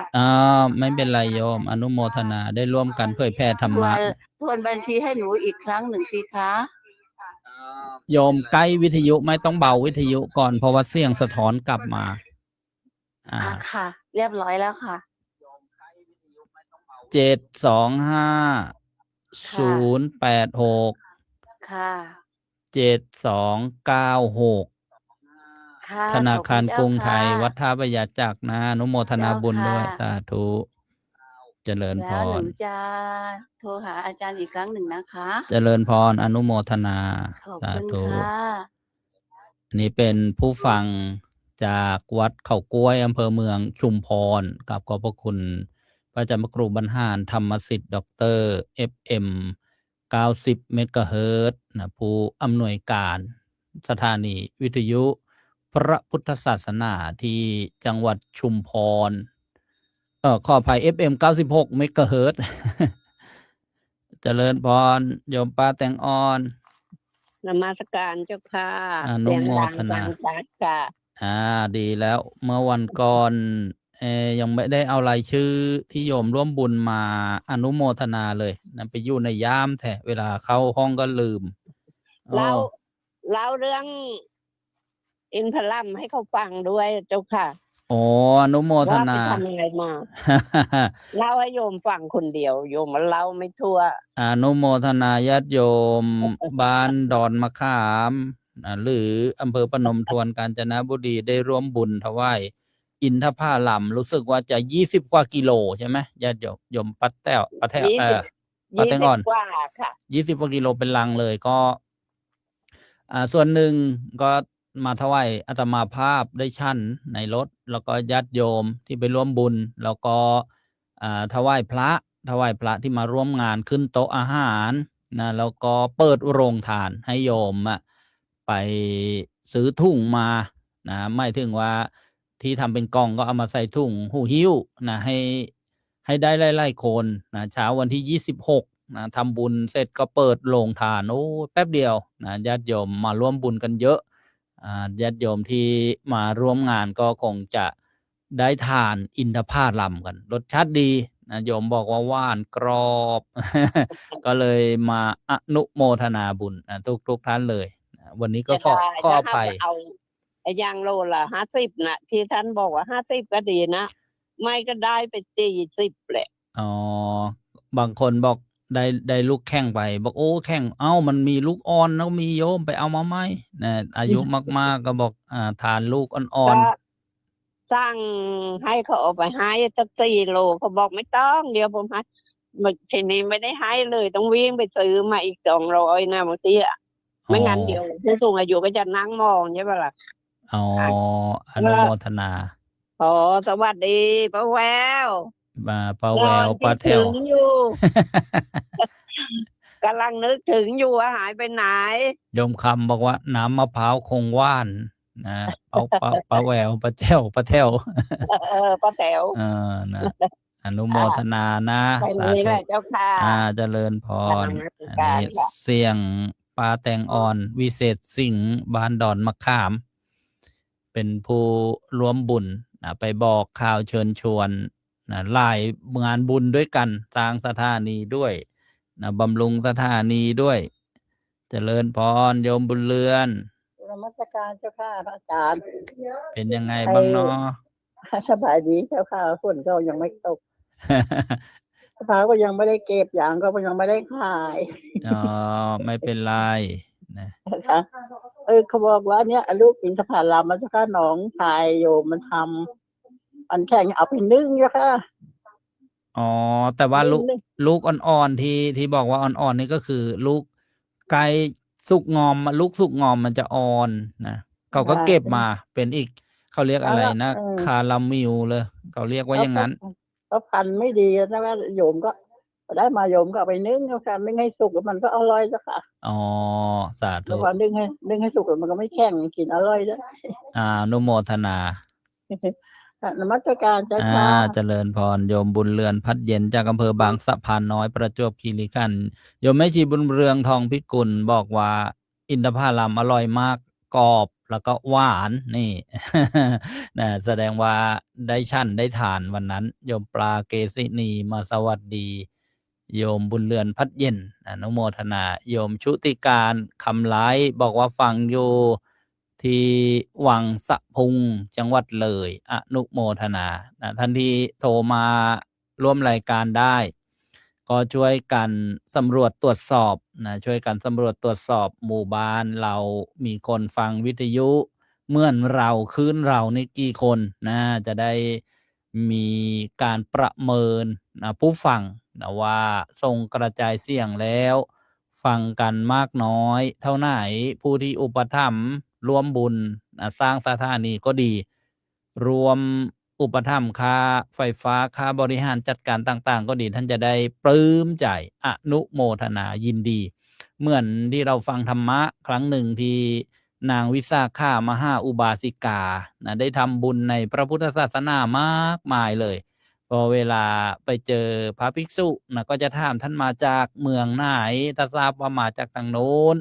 นางก็คิดในใจว่าคงจะได้ใช้นะผ้านะหรือนะได้รวมอยู่วัดนะพักจำวัดในวัดที่นางสร้างนางก็ยินดีในบุญกุศลอนุโมทนาอย่างนี้เป็นต้นนะก็เป็นกุศลจิตเกิดขึ้นมาอีกครั้งหนึ่งเจริญพรอนุโมทนายมวัยเด่นชัยประดิษฐ์ตราดอูทองมาอนุโมทนาสาธุรับฟังรายการร่วมกันนะสาธุยมคำมุลเลอร์บอกว่าวันนี้ที่เยอรมนีร้อนเมี่ยนเดิมนะก็ดูข่าวว่ามีคลื่นความร้อนทางยุโรปนะทางอังกฤษเยอรมนีบางแม่น้ำนี่แห้งลงไปนะจนเห็นก้นแม่น้ำบางแม่น้ำนี่มีซากนะเรือนะสมัยท้ายๆสงครามโลกครั้งที่2อะไรอย่างเนี้ยก็เห็นในข่าวนะเพราะว่าเป็นเกี่ยวกับธรรมชาติเนี่ยความผันแปรเปลี่ยนแปลงนะอยู่ในธรรมะที่เราฟังได้ศึกษาว่ากฎของไตรลักษณ์อนิจจังทุกขังอนัตตานี่นะญาติโยมก็ทำให้เห็นนะได้ประสบได้พบเจอเพราะฉะนั้นเราศึกษาธรรมะเราฟังธรรมะนี่แหละจะได้รับมือนะหรือว่ารู้จักกับสิ่งต่างๆท้ายรายการถ้าใครจะโทรมาก็ยังพอมีเวลาสัก5นาที0625959123แล้วจบรายการก็โทรมาได้นะญาติโยมแล้วก็อนุโมทนาบุญอาจจะไม่ได้รายชื่อรายนามได้ทั่วถึงนะก็รวมก่อนก็แล้วกันแล้วก็จะลำดับรายการอนุโมทนาอีกครั้งหนึ่งแล้วก็จะมาพบกับญาติโยมผู้ชมผู้ฟังนะในช่วงค่ำๆถ้าเวลาลงตัวตอนนี้กำลังขยับเวลารายการเจริญพรท่านที่โทรมาฮัลโหลเจริญพรเอาเบาวิทยุก่อนนะเบาวิทยุหน่อยนี่คนสุพรรณจ้ะป้าใบโทรจากตำบลไหนเอ่ยอำเภอสมิโนงตำบลบ่อสุพรรณจ้ะฉันฟังอาจารย์ฟังพระอาจารย์ชอบฟังติดมากเลยอนุโมทนาแล้วมีเพื่อนบ้านฟังร่วมเปล่าฟังเยอะเลยนั่นแหละที่บอกว่าจดมาให้เป็นหัวคะแนนให้หน่อยพระอาจารย์เจริญพรฉันถามเพื่อนๆว่าเฮ้ยมึงได้ฟังพระเปล่าฟังพระเนอดีฟังพระเนอแบบก็ชอบใจอาจารย์พูดดีเวลาเทศก็เทศดีฟังเพลินพระองค์อื่นเทศไม่เข้าเนื้อห้าของธรรมะเราก็ฟังเอาบุญฟังเพลินโยมอย่าไปว่าท่านบ้าเปล่าพระอาจารย์โยมนะเคยฝันว่าโยมนะตายแล้วก็ตัวฉันนะมาเห็นว่าฉันนะนอนตายแล้วเนื้อจะเละๆเลยเป็นไงอาจารย์ฉันเห็นตัวฉันเองว่าตายนอนตายว่าล่างเห็นล่างด้วยฝันเห็นล่างว่าตัวเองตายแล้วก็ดีเราจะได้ทำจิตทำใจได้ไม่ยึด ติดถือมั่นจนเกินไปว่าตัวเราของเราเพราะว่าเดี๋ยวพอหมดลมหายใจแล้วนั่นแหละร่างกายมันก็นะเปื่อยเน่าผุพองขึ้นอืดอะไรอย่างเงี้ย ใช่ฉันเห็นเป็นอย่างนั้น และตอนที่ตัวฉันนะเห็นนะตัวเตี้ยๆเล็กๆฉันก็เตี้ยๆเล็กๆขาว อ๋อ ๆเห็นแล้วก็มาเห็นล่าง และตัวจริงฉันก็เป็นอย่างนั้นด้วยเลย อ๋อ ก็ จะนอนพุทโธตลอดไง คิดให้เป็นธรรมะ เราจะได้แยกตัวแยกใจออกได้ว่า เดี๋ยวมันก็แยกจากกันนะ มันจะได้ละความหลงถ้าเห็นตัวเน่าตัวเหม็นเนี่ย มันก็จะได้คลายได้นะว่าโอ้ร่างกายเรานี่มันมีแต่สิ่งปฏิกูล ฉันบาปอะไรเปล่าพระอาจารย์ ไม่บาปหรอกแต่อย่าไปด่าพระ อย่าไปว่าพระก็แล้วกัน หรือว่า จะพึงจะตินี้แหละติว่า แสดงความเห็น จ้ะ ก็อนุโมทนาอย่าลืมไปทำจดบ้านเหนือบ้านใต้เด้อจะได้รู้ว่าฟังกี่ค นี่ น มานั่งบ้านเพื่อนนี่เพื่อนก็ฟังติดเลย คุยกับเพื่อนหน่อยสิพระอาจารย์ อ้าวเจริญพรญาติโยม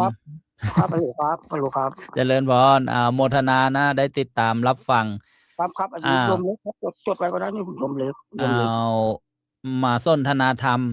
ส่งไส้คอธรรมะอะไรบ้างก็คุยถามได้โยม ผมชอบอาจารย์ที่ว่าหากไปภาพเรื่องที่มาคุยไอรายการเนี่ยพระธรรมาทูตไปอเมริกาเนี่ยโอ้ผมชอบนะอาจารย์เป็น พิธีกร ที่ดีที่สุดเลยนะ นั่น ได้ดีครับผมฟังแล้วมันไปยังไงวะอาจารย์เอาพิธีกรเป็นพิธีกรสุดยอดเลย วันนี้ก็มีรายการนะโยม2 ทุ่มแต่อาตมาไม่ได้เข้า เพราะว่าจะไปฟังพระสวดศพญาติที่บ้านท่าหมาอูทองนี่แหละพรุ่งนี้เผาแหละยังไม่ได้ไปเลยญาติกันเสียชีวิต เลยบอกญาติโยมว่าคืนนี้มาติดตามรับชมรับฟังได้นะก็ตอนแรกผมก็ฟังหลวงพ่อผู้ไกลเขาก็เป็นพิธีกรดีพระอาจารย์ก็ไม่แพ้กันนะโอ้โหคือว่าเรื่องนี้ทำได้ถูกต้องที่สุดเลยคือว่าพระท่านบรรยายไปแล้วพระพิธีกรท่านบรรยายแล้วเราเอามา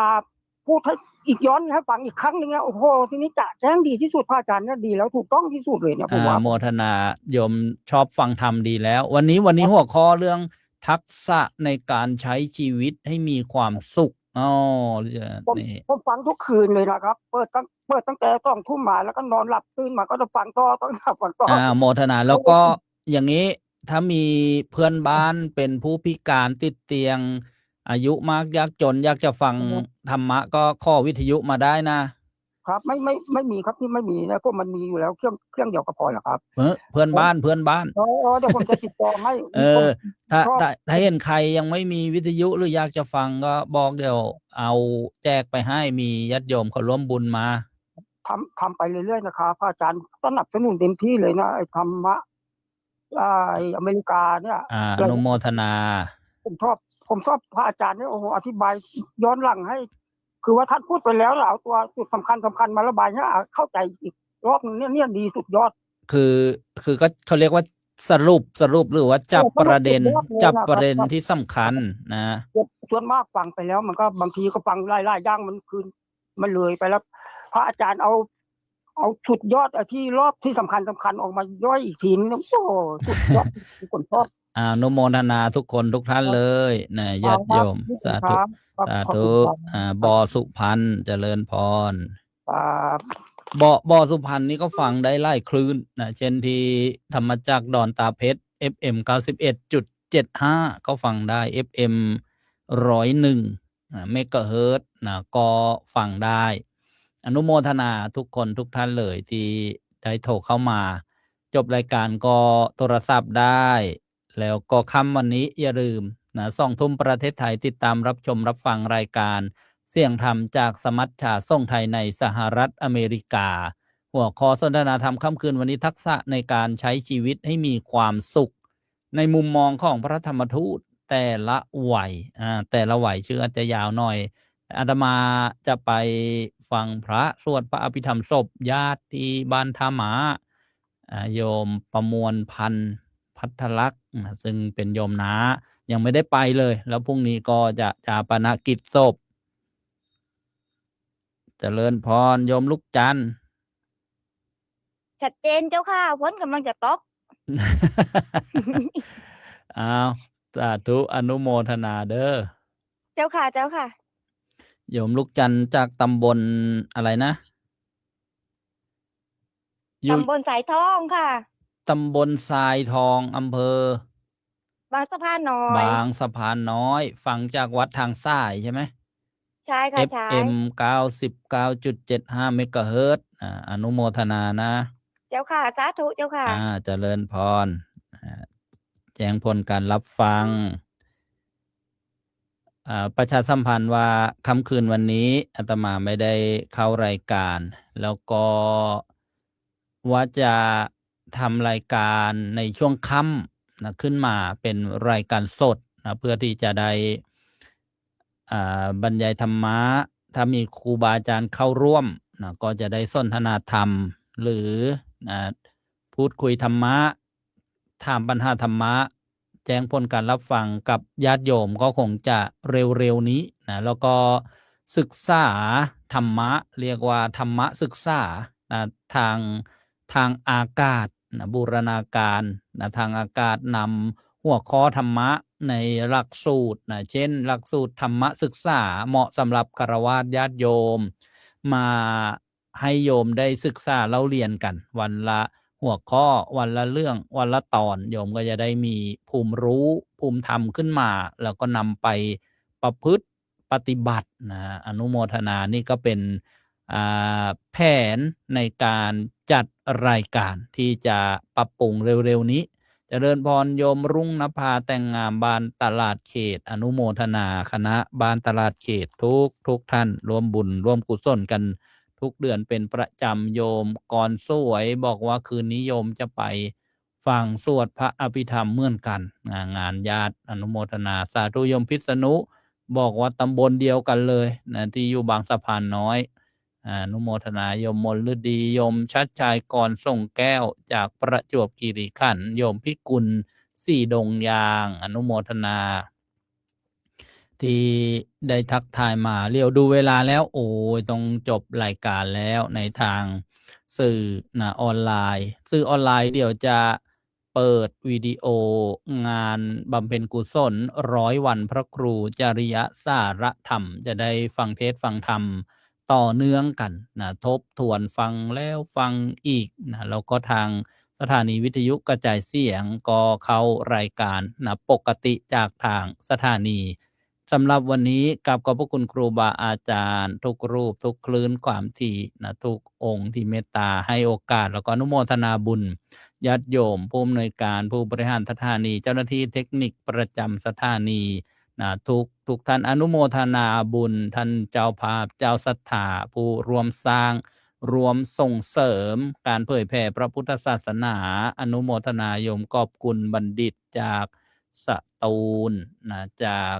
ภาคใต้นะโยมเฉลียงเสื้อคำโยมคำมุลเลอร์จากเยอรมนีโยมปาเกซินีไมนุษย์จากนนทบุรีอนุโมทนานะทุกท่านมีความสุขความเจริญยิ่งขึ้นไปเป็นปัจจัยถึงความพ้นทุกข์คือพระนิพพานเถิด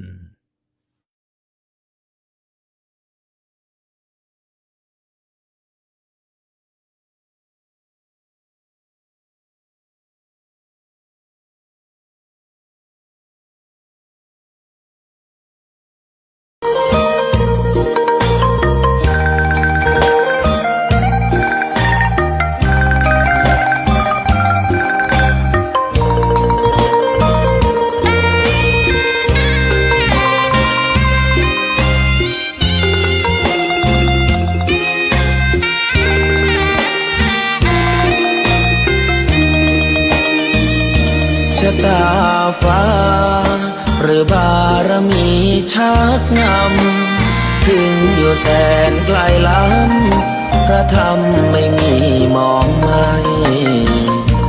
ฟ้าเพียงดินยังทวินฝันไฟเข้าดงขมิ้นเมื่อใด อิ่มอกอิ่มใจเสมอ สายทางคนดี ใจน้อมอธิษฐานบารมี สิ่งดีที่ได้พบเจอ เห็นชายผ้าเหลืองทุกวันฝันเพ้ออยากบวชจริงละเมอเข้าวัดบ้านคงเป็นบุญที่เคยเป็นทุนสร้างมารักผ้าเหลืองดังว่าปรารถนายึดมั่นอยากบวชทุกทีผ้าเหลืองผืนนี้ผูกพันอยู่ในใจทุกวันใฝ่ฝันถึงผ้าเหลืองกายวาจาใจสัญญาว่าไม่เสื่อมคลายหัวใจมุ่งหมายเนืองๆไม่มีอะไรมากั้นให้คุณเคืองศรัทธาผ้าเหลืองบวชเป็นเรื่องใหญ่เราวันรอคอยเข้าโบสถ์ได้บวชเสียทีเป็นคนสุขเต็มที่ตามรอยความดีพระพุทธเจ้าไม่ลืมบุญคุณพ่อแม่การุณเลี้ยงเราผ้าเหลืองห่มกายคลายเศร้าพ่อเราแม่เรา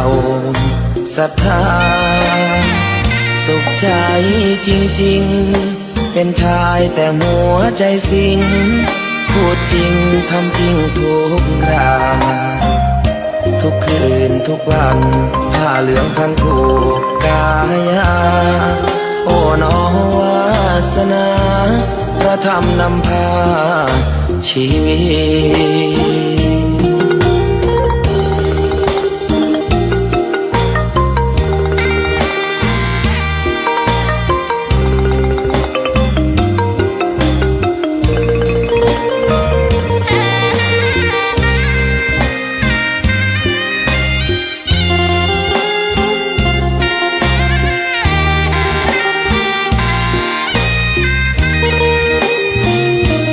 วันรอคอย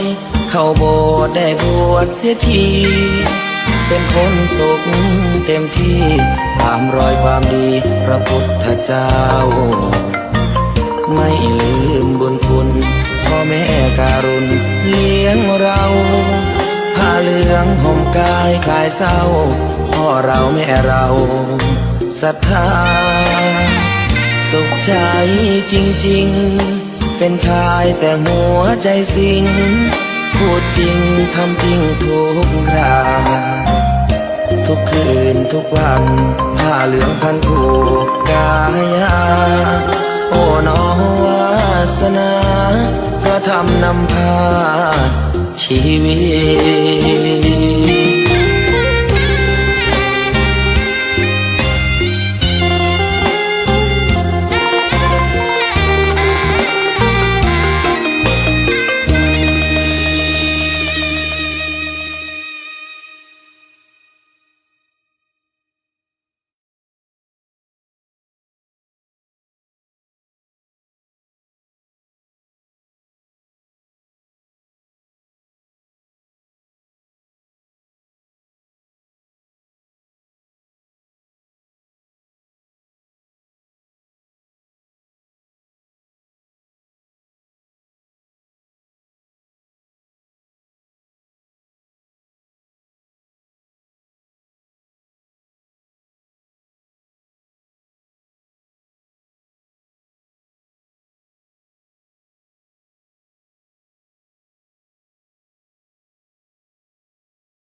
จะได้ฟังเทศอาจารย์พระครูจะพระครูอาจารย์สรายุทธแซบๆเนินๆธรรมโมใจให้ลูกเนนอดอาหารทำงานหนักมันจะไม่มีคนทั้งหลายก็สละทั้ง ใครโทรมันเพราะ ขอให้ลูกมีกินก็แล้วกัน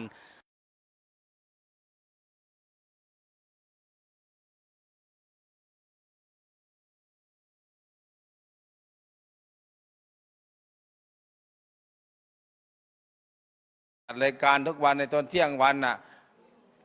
เป็นประจวบจำปาทองอาจารย์เกษมพิโสพลปีนองกับปีนองกันยันไปเทศที่แถววัดโยมมาฟังอาจารย์ทำไมเพื่อนเหมือนกับประจวบจำปาทอง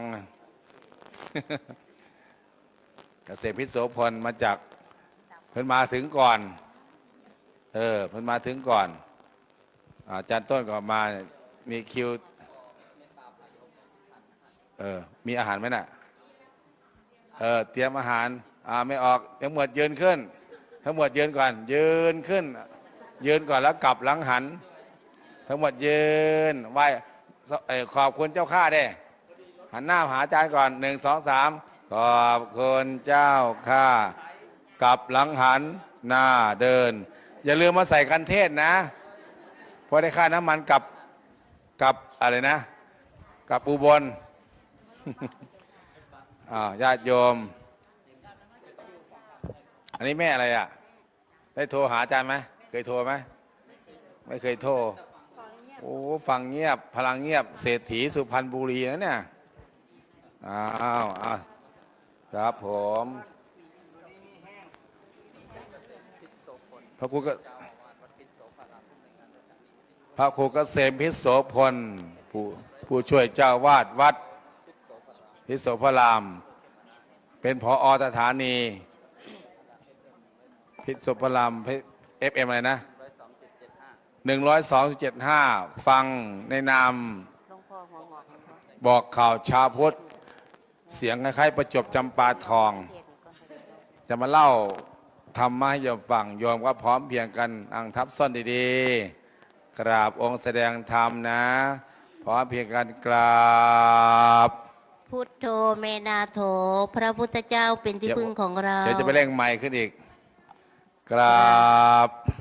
ธัมโมเมนาโถพระธรรมเป็นที่พึ่งของเรานี่ละกราบสังโฆเมนาโถพระสงฆ์เป็นที่พึ่งของเราครับนิมนต์ครับผมกราบนิมนต์เจ้าค่ะ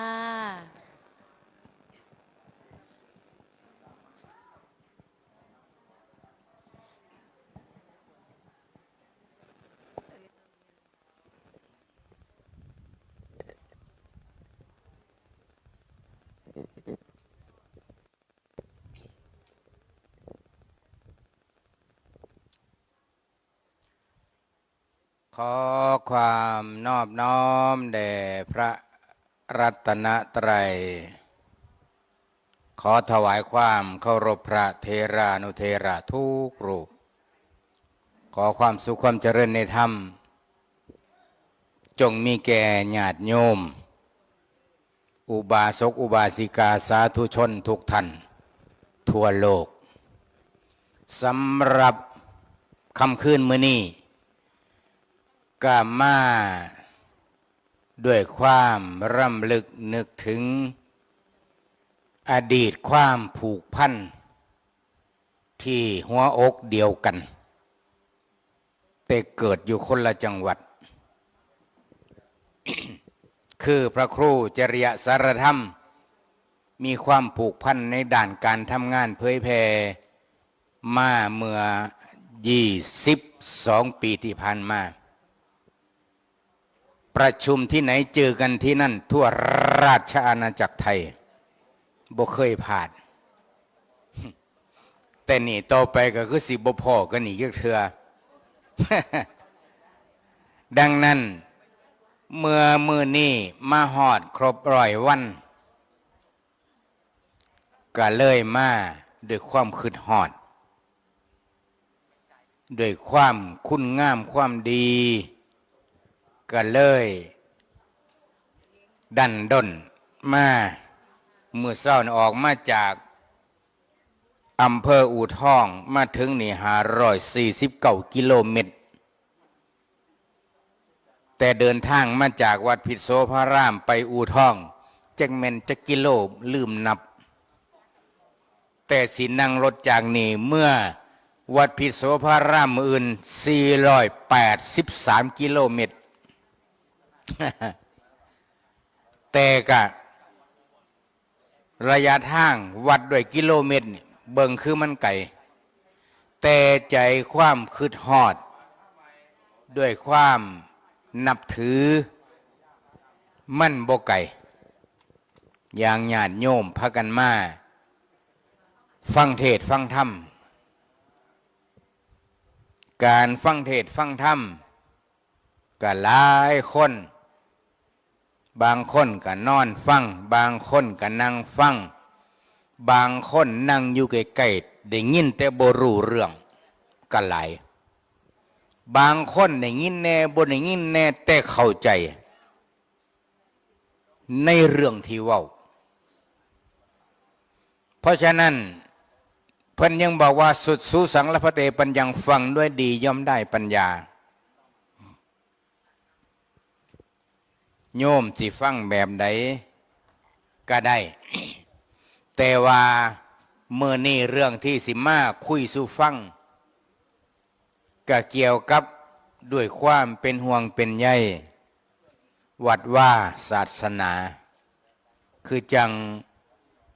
หลวงพ่อเจ้าคุณเจ้าคณะจังหวัดเพิ่นปรารภมีความเป็นห่วงเป็นใยวัดว่าศาสนาญาติโยมก็เป็นห่วงเป็นใยอยู่แต่ว่าในความเป็นห่วงเป็นใยเฮาสิมีแนวใดสิมาซอยกันซอยหยังซอยสืบสารปณิธานพระครูจริยสารธรรมที่เป็นพระรูปแรกสร้างสรรค์ป่าอ้อยเหาะดงแอแยะมองนี่ให้มีนามว่าวัดป่าจริยธรรมจากพระหนุ่มๆน้อยๆจอยๆของย่องเตใจหักศาสนา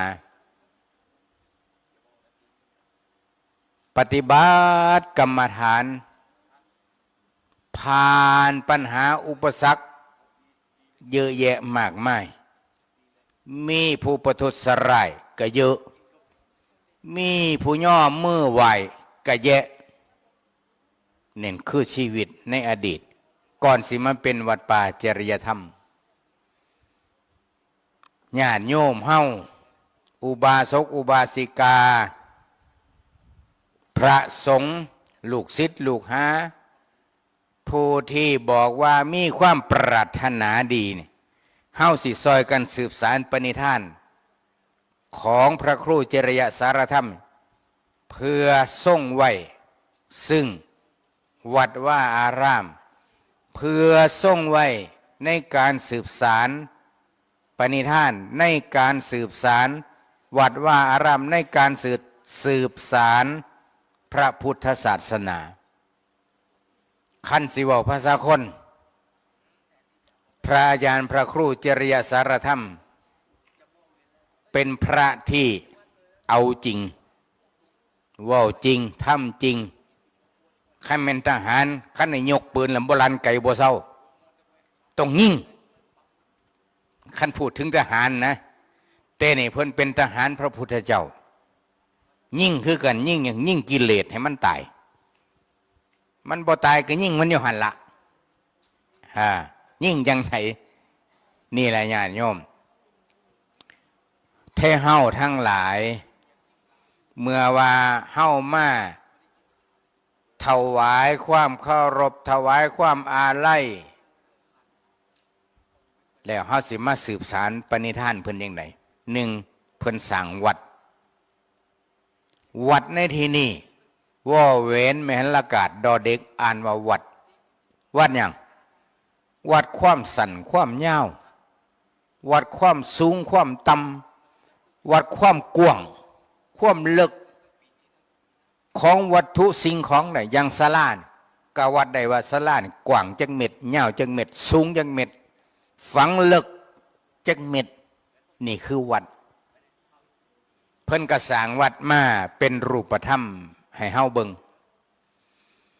อันนี้วัดอันแรกวัดที่สองวัดตระว่าแหวนมหันลากาศต่อเตารอเรืออันนี้เป็นกิจวัตรทำวัดสวดมนต์สืบสารปณิธานที่พระอาจารย์พระครูจริยสารธรรมเพิ่นได้ว่างแบบว่างแปลนไว้มาเป็นระยะเวลายาวนานผ่านห่อนผ่านหนาวสารพัดสารเพแล้วก็มีระเบียบ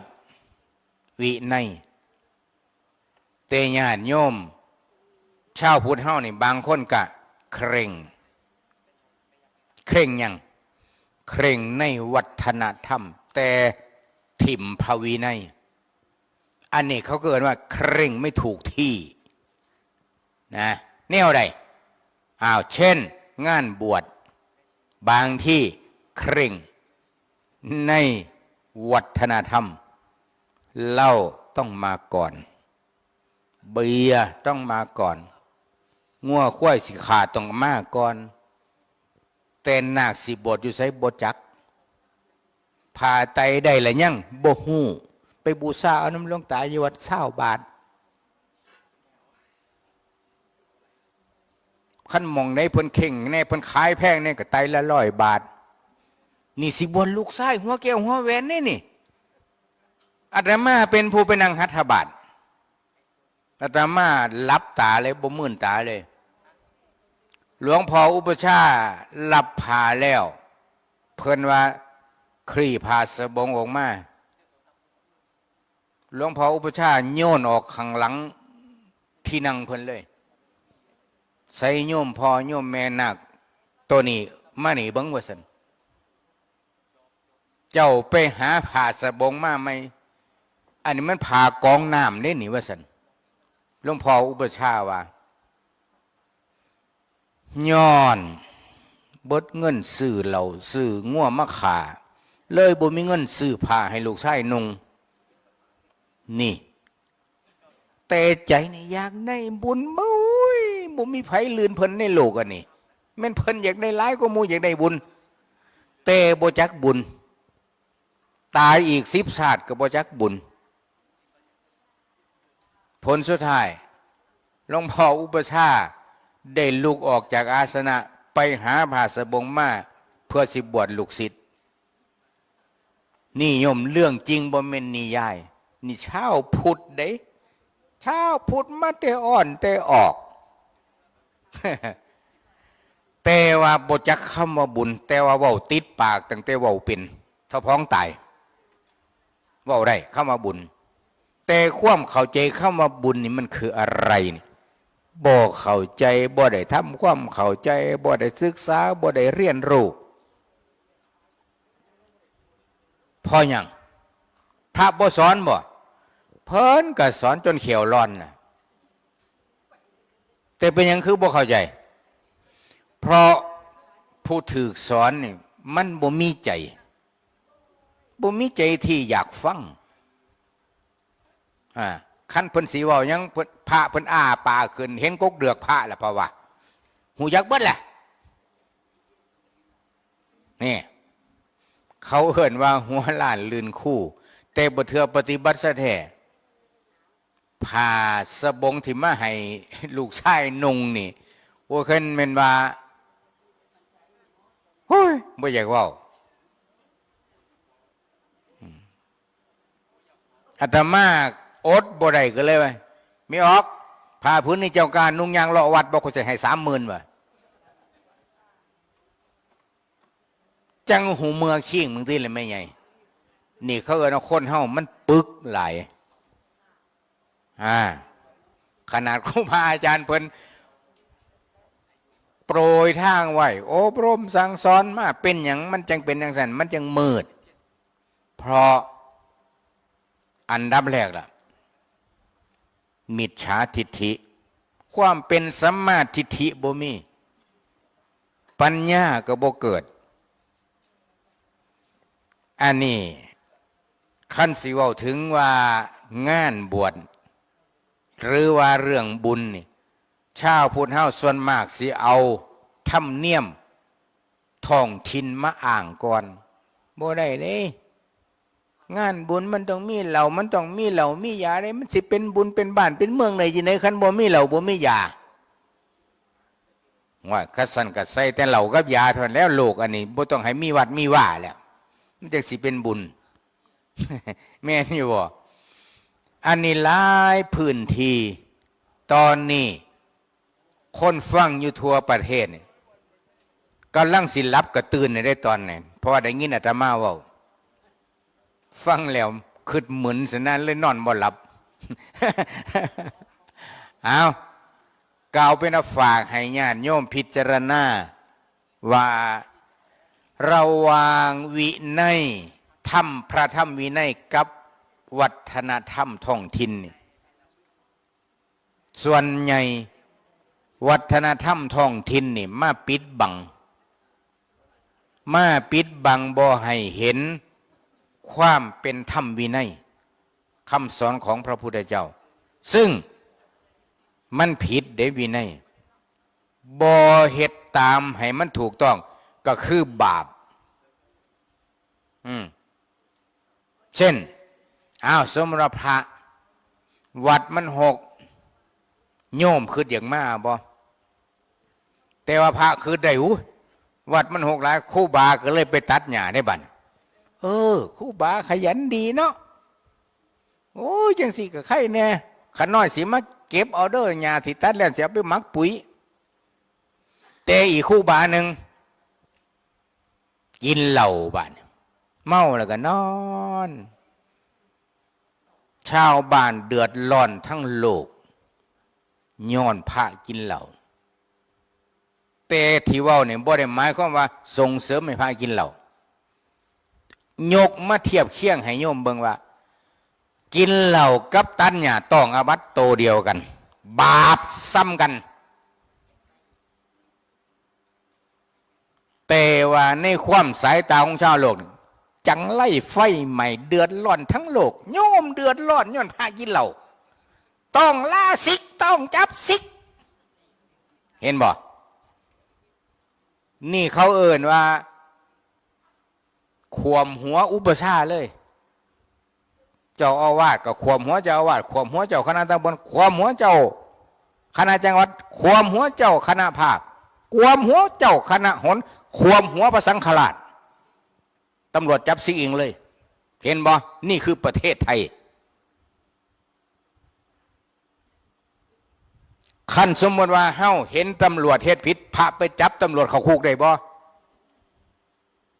ไปที่ละสิถือด้ามปืนเขา เพราะฉะนั้นอันนี้ญาติโยมก็ต้องศึกษา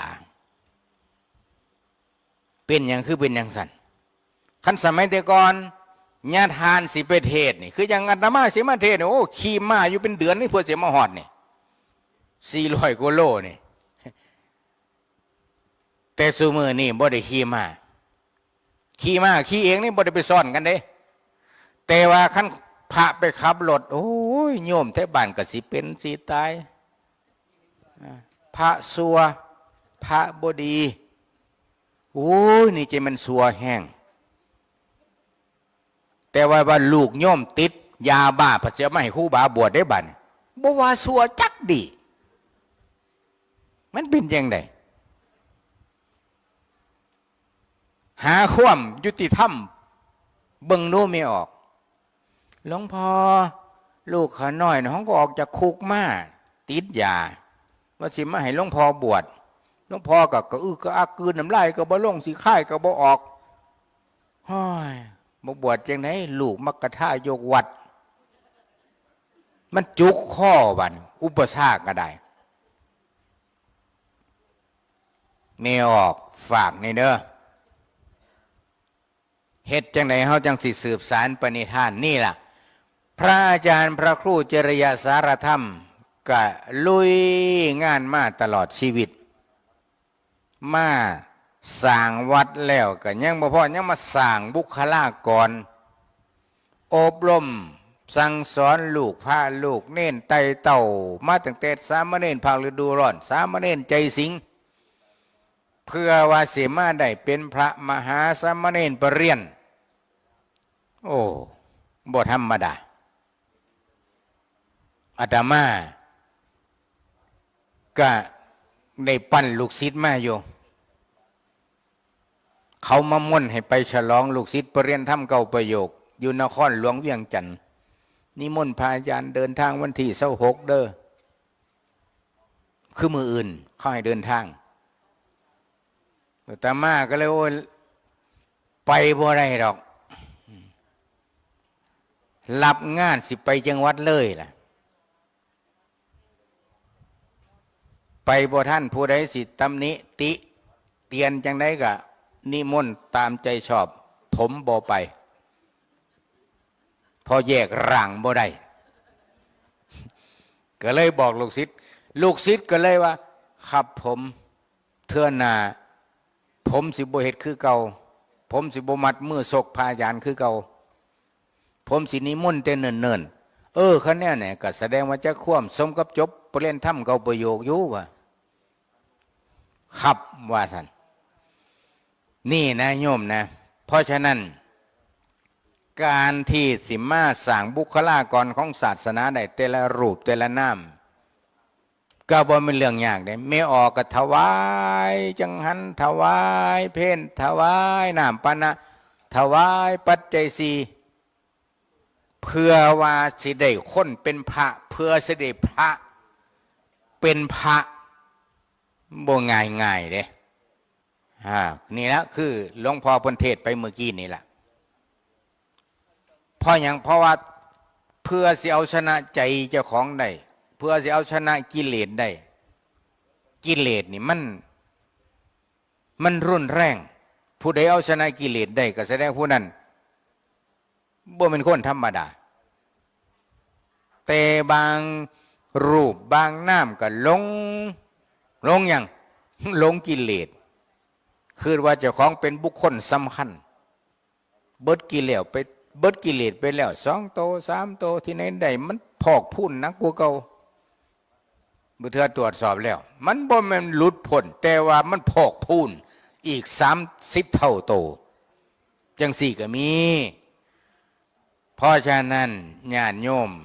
การที่เฮาสิเอาชนะจิตใจเฮาได้โยมฮู้บ่ล่ะว่าพระพุทธเจ้าเพิ่นสอนหยังเพิ่นสอนง่ายๆเด้แต่ว่าหักยากฟังเบิ่งแล้วคือจังว่าขี้ซอนะสอนของง่ายๆแต่หักยาก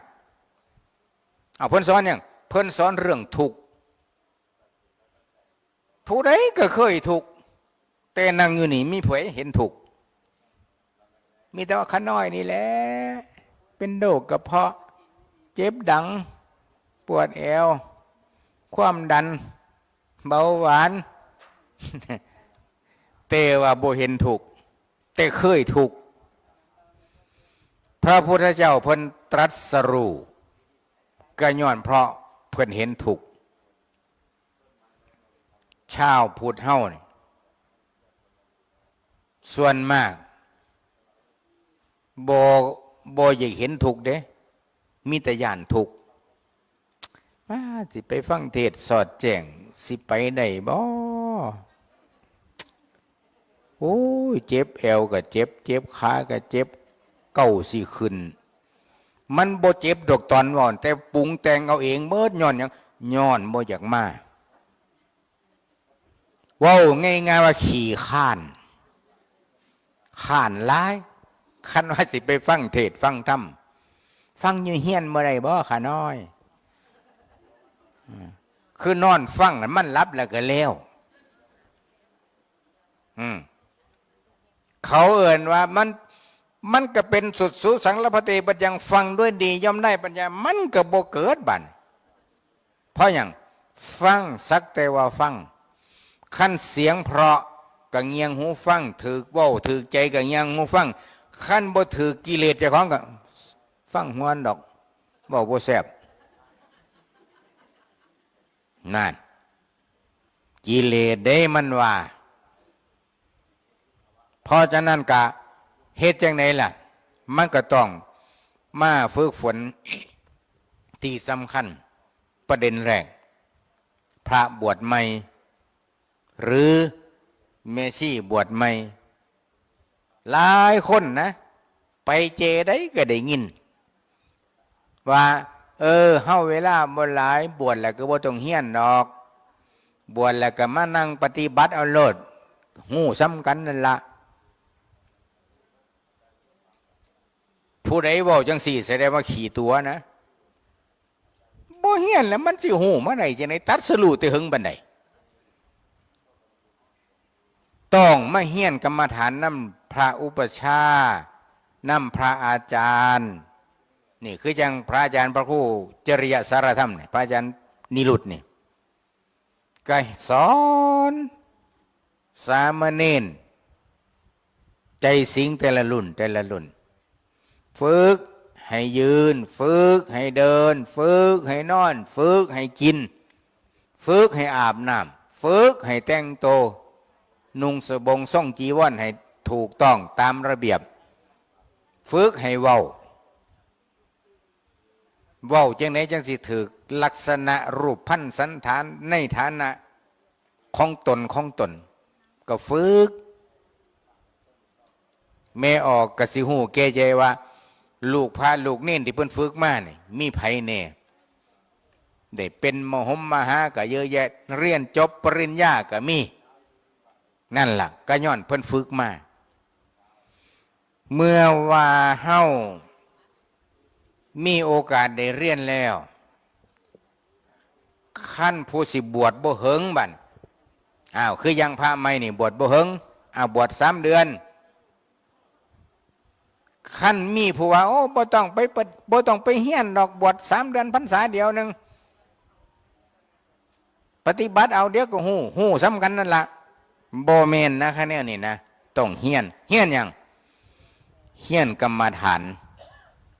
เฮียนวิธีปฏิบัติกรรมฐานคืออย่างละบัดสมถกรรมฐานวิปัสสนากรรมฐานแนวไหนล่ะสมถกรรมฐานแนวไหนล่ะวิปัสสนากรรมฐานต้องเรียนรู้เป็นหยังเวลานั่งเพิ่นยังรับตาเป็นหยังเวลาย่างคือหยังซ่าๆย่างบ่เป็นที่เท่าสิตายล่ะยังสิมาหันย่างคือเด็กน้อยเกิดใหม่นี่นั่นแสดงว่าบ่ได้เฮียนมาแสดงว่าผู้ที่เว้านั่นเป็นคนบ่มีอาจารย์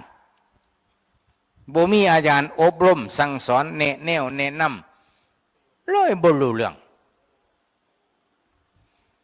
เมื่อบวชมาแล้วมันก็ต้องเฮียนแม่ออกญาติโยมผู้ที่มาใหม่ก็ต้องเฮียนกรรมฐานเฮ็ดจังไหนกรรมฐานเพิ่นบอกว่าเฮียนสติปัฏฐานสูตรรู้กายในกายจังสิก็ไม่เฮียนวิธีกำหนดเฮียนวิธีภาวนาเฮียนวิธีนั่งกรรมฐานแนวใดเป็นกรรมฐานแบบใดกรรมฐานมันมีจักชนิดนี่มันต้องเรียนนำพระอุปชาได้ผู้บวชนี่ครูบา3 รูปนี่เฮียนไหนได้นี่เฮียนอยู่ในโบสถ์กันเฮียนบ่จบบ่ได้ออกจากโบสถ์มาบ่ได้เป็นครูบาได้นี่เฮียนแล้วเกสาโลมานะขาทันตาตะโจนี่เฮียนกรรมฐานผมก็บ่เป็นของสิ่งสวยงามคันสวยงามบ่สระผมตลอดชีวิตเอาบ่คันว่ามันงาม นั่นล่ะเล็บคันว่ามันงามตลอดชีวิตบ่ต้องตัดเลยได้บ่อันนี้ยกมาให้เห็นชัดเจนว่าเพราะฉะนั้นเมื่อพิจารณาเห็นว่าเป็นของบ่สวยบ่งามผมนี่ก็เลยต้องสระบ่แม่นธรรมดาได้ผมเขาหากินบนหัวเฮาเขาจนร่ำรวยเป็นมหาเศรษฐีเด้ย้อมสีขาวเขาก็ได้เงินงอกย้อมดำเขาก็ได้เงิน มันเง่าไปตัดเขาก็ได้เงิน เห็นบ่คนมีปัญญาเฮายังสิไปลงโอ้ยผมข่อยแย่งแล้วแย่งอีกเบิ่งจังหนึ่งก็คือพี่บ่าเพราะอย่างเพราะเฮาหลงผมเฮาเด้แต่ว่าพระเพิ่นสอนว่ามันเป็นของบ่สวยบ่งามบ่จำเป็นเมื่อออกบวชเพิ่นก็เลยโกนใส่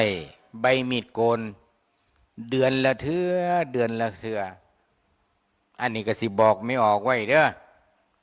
ของพระใส่ประจำโยมบ่ค่อยถวาย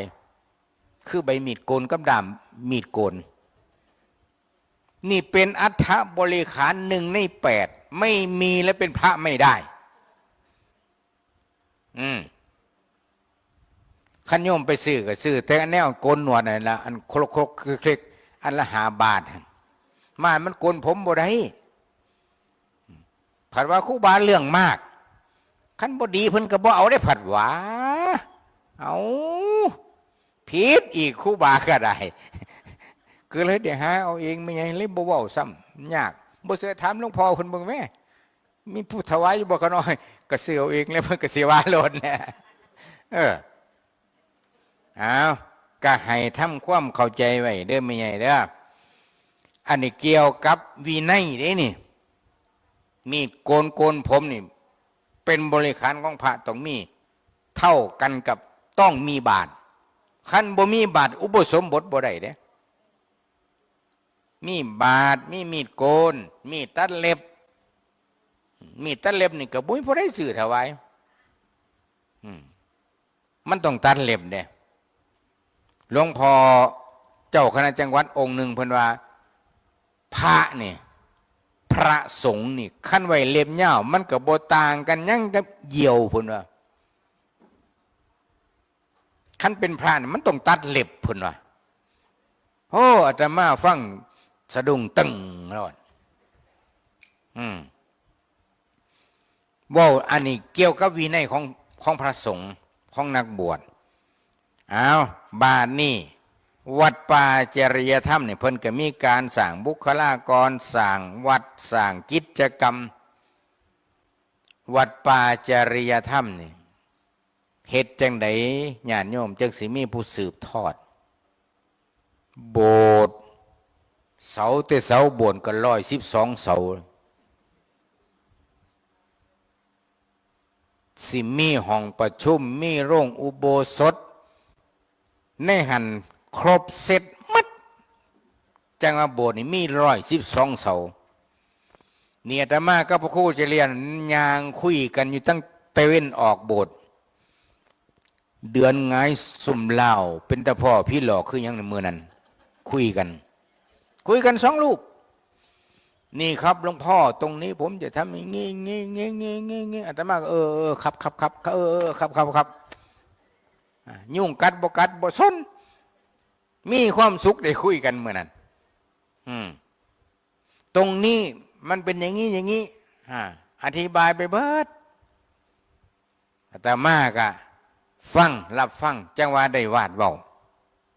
บ้านนี่เฮ็ดจังไดเฮาจังสิมีผู้สืบสานนี่อันนี้อยากฝากให้ญาติโยมให้ลูกศิษย์ลูกหาผู้ที่มีความเคารพนับถือพระอาจารย์นิรุตนี่เฮ็ดให้สิสืบทอดอย่างขี้ไล่ก็บ่ถอยหลังทรงตัวและเดินหน้าที่สำคัญญาติโยมผู้ที่จะสนับสนุนส่งเสริมเฮาต้องมาผนึกกำลังกายกำลังใจกำลังสติกำลังปัญญาซอยกันเนี่ยนี่จังหวัดสถานีวิทยุนี่หยุดไม่ได้สถานีวิทยุคือหัวใจพายานนิรุตอาตมาว่ามันเข้าใจกันพอสมควรเพราะว่าระกำลำบากตลอดไปประสู้น้องกันพระอาจารย์พระคู่นี่คือผู้หนึ่งว่างสะพุ่งผู้คนอ้วนๆใหญ่กุโมสมกับตัวอยู่ว่างสะพุ่งอีลีนี่ เพิ่นบ่จักอาตมาเนาะแต่อาตมาหูจักเพิ่นพระครูอุดมวรานุวัตรวัดศรีอุดมวงศ์วังสะพุงแต่เพิ่นบ่จักอาตมาเด้อันโสภิตจักแม่นยังอาตมาก็ทำท่าบ่ได้ยินเซย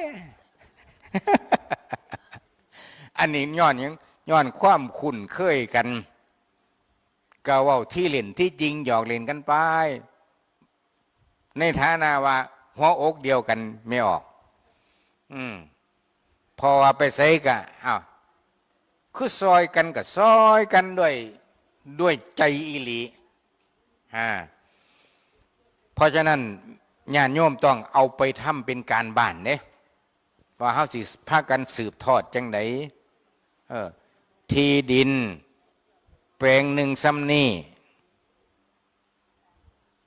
เหตุจังไหนมันยังสิบ่แวง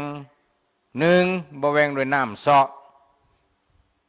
อาตมาก็มั่นใจว่าน้ำคือสิบ่มาเสาะให้ที่ดินวัดนี่มันแวงหายไปถึงมื้อละว่าสองว่าคือสิบ่เป็นดอกแต่ว่ามันสิมีแนวกัดเสาะหลายกว่าหั่นต้นไม้เป็นต้นก็หายขี้เลื่อยก็หายบ่ว่าแต่ใบแต่งาแต่ต้นบ่มีหดขี้เลื่อยคันสิพ่อก็สิพ่อแต่หากมันนั่นมันยังนี่เฮ็ดจังได๋มันยังสิบ่หายไปจังซี่อันยังคือเว้าแนวนี่ทั้งบ้านอาตมานี่ต้นไม้นี่ว่าเขาจะได้เขามาลักเอาเด้เขามาลักตัดมือฝนตกลิ้นเด้ขอให้ว่าเขาอยากได้ต้นไหนเท่านั้นล่ะมาเรียบร้อยถือ M16 รอบทิศทางยานะเรือนี่ก็ใส่แบตเตอรี่นะบ่ใส่เครื่องยนต์นะคู่บ้ากะย่านตายสันตัวห่วยยังได้งั้นเอาไปนะต้นไม้แต่เฮาบ่ตายทนตัวคู่บ้าก็ได้ อันนี้เว้าถึงแต่อยู่นี่คือสิบ่ปานนั้นดอกอันนี้เว้าไปซื่อๆเอาบ้านนี่เมื่อมาถึงว่าญาติโยมเฮาได้ตั้งอกตั้งใจยังมีศรัทธาตั้งมั่นสิ่งสำคัญที่สุดอย่างหนึ่งซึ่งเฮาสิไปเพิ่งผ้าอาศัยไผบ่ได้อีกบ่นานเฮาก็สิจากกันบ่โยมก็แม่นอาตมา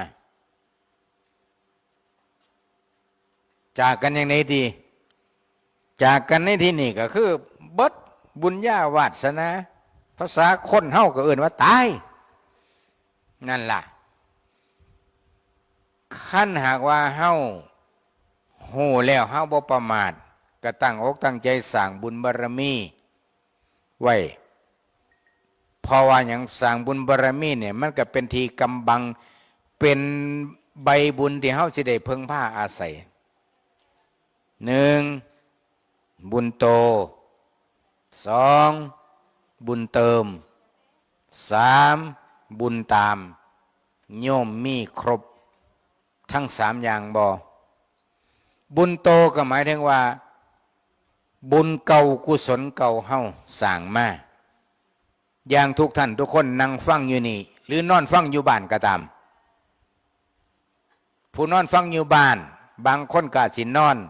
อยู่ใต้ห่มไม้บางคนก็สินอนในห้องเปิดพัดลมผู้ลางคนก็นอนใส่พัดลมตัวละ500ผู้ลางคนก็ใส่พัดลมตัวละเป็นพันและใส่พัดลมหลายๆพันหรือบางคนก็นอนฟังอยู่ในห้องแอร์แตกต่างกันแล้วนี่เพราะบุญเก่าทั้งนั้นได้มาเกิดเป็นคนบ่พิกลพิการก็เพราะบุญเก่าตามหลักพุทธศาสนาบรรว่าอย่างน้อยเฮาได้รักษาศีลห้ามา100%จังมาเกิดเป็นคนได้แล้วก็มาพัฒนาจากคนมาเป็นมนุษย์จังมาเป็นอุบาสกอุบาสิกาได้จังมาเป็นพระเป็นเณรได้กับบุญเก่าทั้งนั้นโยมบางท่านบางคนเกิดมามีโรคภัยไข้เจ็บหน่อยสวดทรงองค์เอวงามก็เพราะบุญเก่าบางคนเกิดมาแล้วก็ขี้ห้ายถ่ายเปหูเล่กกยาใหญ่ตาเลแขวเจิงขาเดืองจังสิก็เพราะบุญเก่า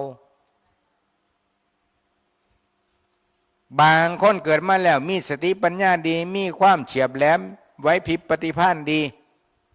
ก็เพราะบุญเก่าเคย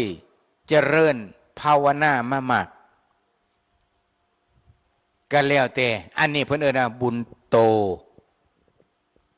ว้าวสั้นๆก็คือบุญเก่าเฮาอยู่ดีสำบายซุมื้อนี่เพราะอาศัยบุญเก่าทั้งเบิดเจ็บไข้ได้ป่วยไปหาหมอรักษาก็หายก็บุญเก่าบางคนว่าสิไปหาหมอซั่นตายซ้ำอันนี้ก็เพราะบุญเก่าบุญไผบุญมันบอกง่ายๆบุญเติมบาดนี่ก็คือนี่ล่ะที่เฮาเห็นกันอยู่นี่บุญเติมเฮาเป็นผู้บ่ประมาทได้โอกาสได้เวลาได้เทศกาลกับพากันทำบุญทำทานตามโอกาสตามเวลารักษาศีลตามโอกาสตามเวลานี่คือยังหลวงพ่อองค์ที่เพิ่นเทศจบลงไปน่ะครบบริบูรณ์แล้วแต่โยมสิจื้อได้หน่อยได้หลายสิเอาไปปฏิบัติหน่อยได้หน่อยได้หลายก็แล้วแต่เมื่อว่าเขาเติมบุญอยู่บ่เศร้ามันก็ได้อยู่บ่เศร้าเถื่อเล็กเถื่อน้อยให้ท่านรักษาศีลเจริญภาวนาบางท่านบางคนก็สงสัยโอ้ยบ่ไปวัดบ่ได้บ่ย้อนหยังย้อนขี้ข้านบ่ไปวัดก็ได้แต่มันได้คนละแนวเอายกตัวอย่างไม่ออกไปซื้อพักกะหล่ำปีอยู่ตลาดสดโดยมือตัวเองกับสั่งออนไลน์ทั้งจากลาซาด้าโตใดมันสิถึงใจกว่ากันแค่ซื้อพักกะหล่ำปีนี่นะซื้อเองเลือกเบิ่งตัวใดมันมีบ่งแสดงว่าการันตีมันปลอดสารแต่คนส่วนใหญ่ก็หลงผิดอีกคันมันมีบ่งบ่แต่เลยหอบบ่ยางกายไก่ไม่สะอาดตัวใดมันบ่มีแม่งจอแม่แต่แอะเดียวนะโอ้ยจำปั๊บบ่จักตายมีความรู้สมากแต่โง่บ่หูเลยว่ามันสารเคมีตกค้างมันจักเปอร์เซ็นต์อยู่ในหันอันที่มีแม่งไม่จอนี่มันบ่มีสารพิษแม่งไม่มันก็เลยกินจังสันนะอันนี้สูตรโบราณอาตมาอาจสิโบราณไปแน่แต่ตายยากเด้ ตายยากอันนี้ก็เล่าให้ฟังโยมเอาละบุญเติมเฮาก็สั่งสมบุญไปเรื่อยๆคืออย่างญาติโยมมาฟังเทศน์ฟังธรรมเฮาก็เติมไปเรื่อยๆมื้อใดวันใดก็มานั่งทบทวนมาว่าชีวิตเฮาเป็นอย่างไรตั้งแต่ตื่นนอนขึ้นมามื้อนี้จนหอดเวลาสิหลับสินอนเฮาก็มานั่งทบทวนว่ามื้อนี้เฮาได้รักษาศีลห้าบริบูรณ์บ่เฮาได้มีสติสัมปชัญญะตลอดดีบ่ทั้งวันบ่ได้ห้ายไผบ่ได้ด่าไผบ่ได้อิจฉาตาร้อนไผบ่ได้มันใส่ไผปอดบ่มื้อนี่เฮาก็มานั่งทบทวนเฮาฮู้แล้วเฮาก็ตั้งสติพรุ่งนี้ฉันจะไม่ด่าใคร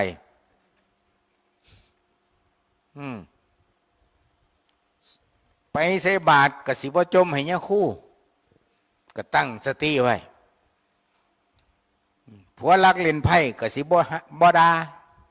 สิอดเอาจังสินะสมมุติ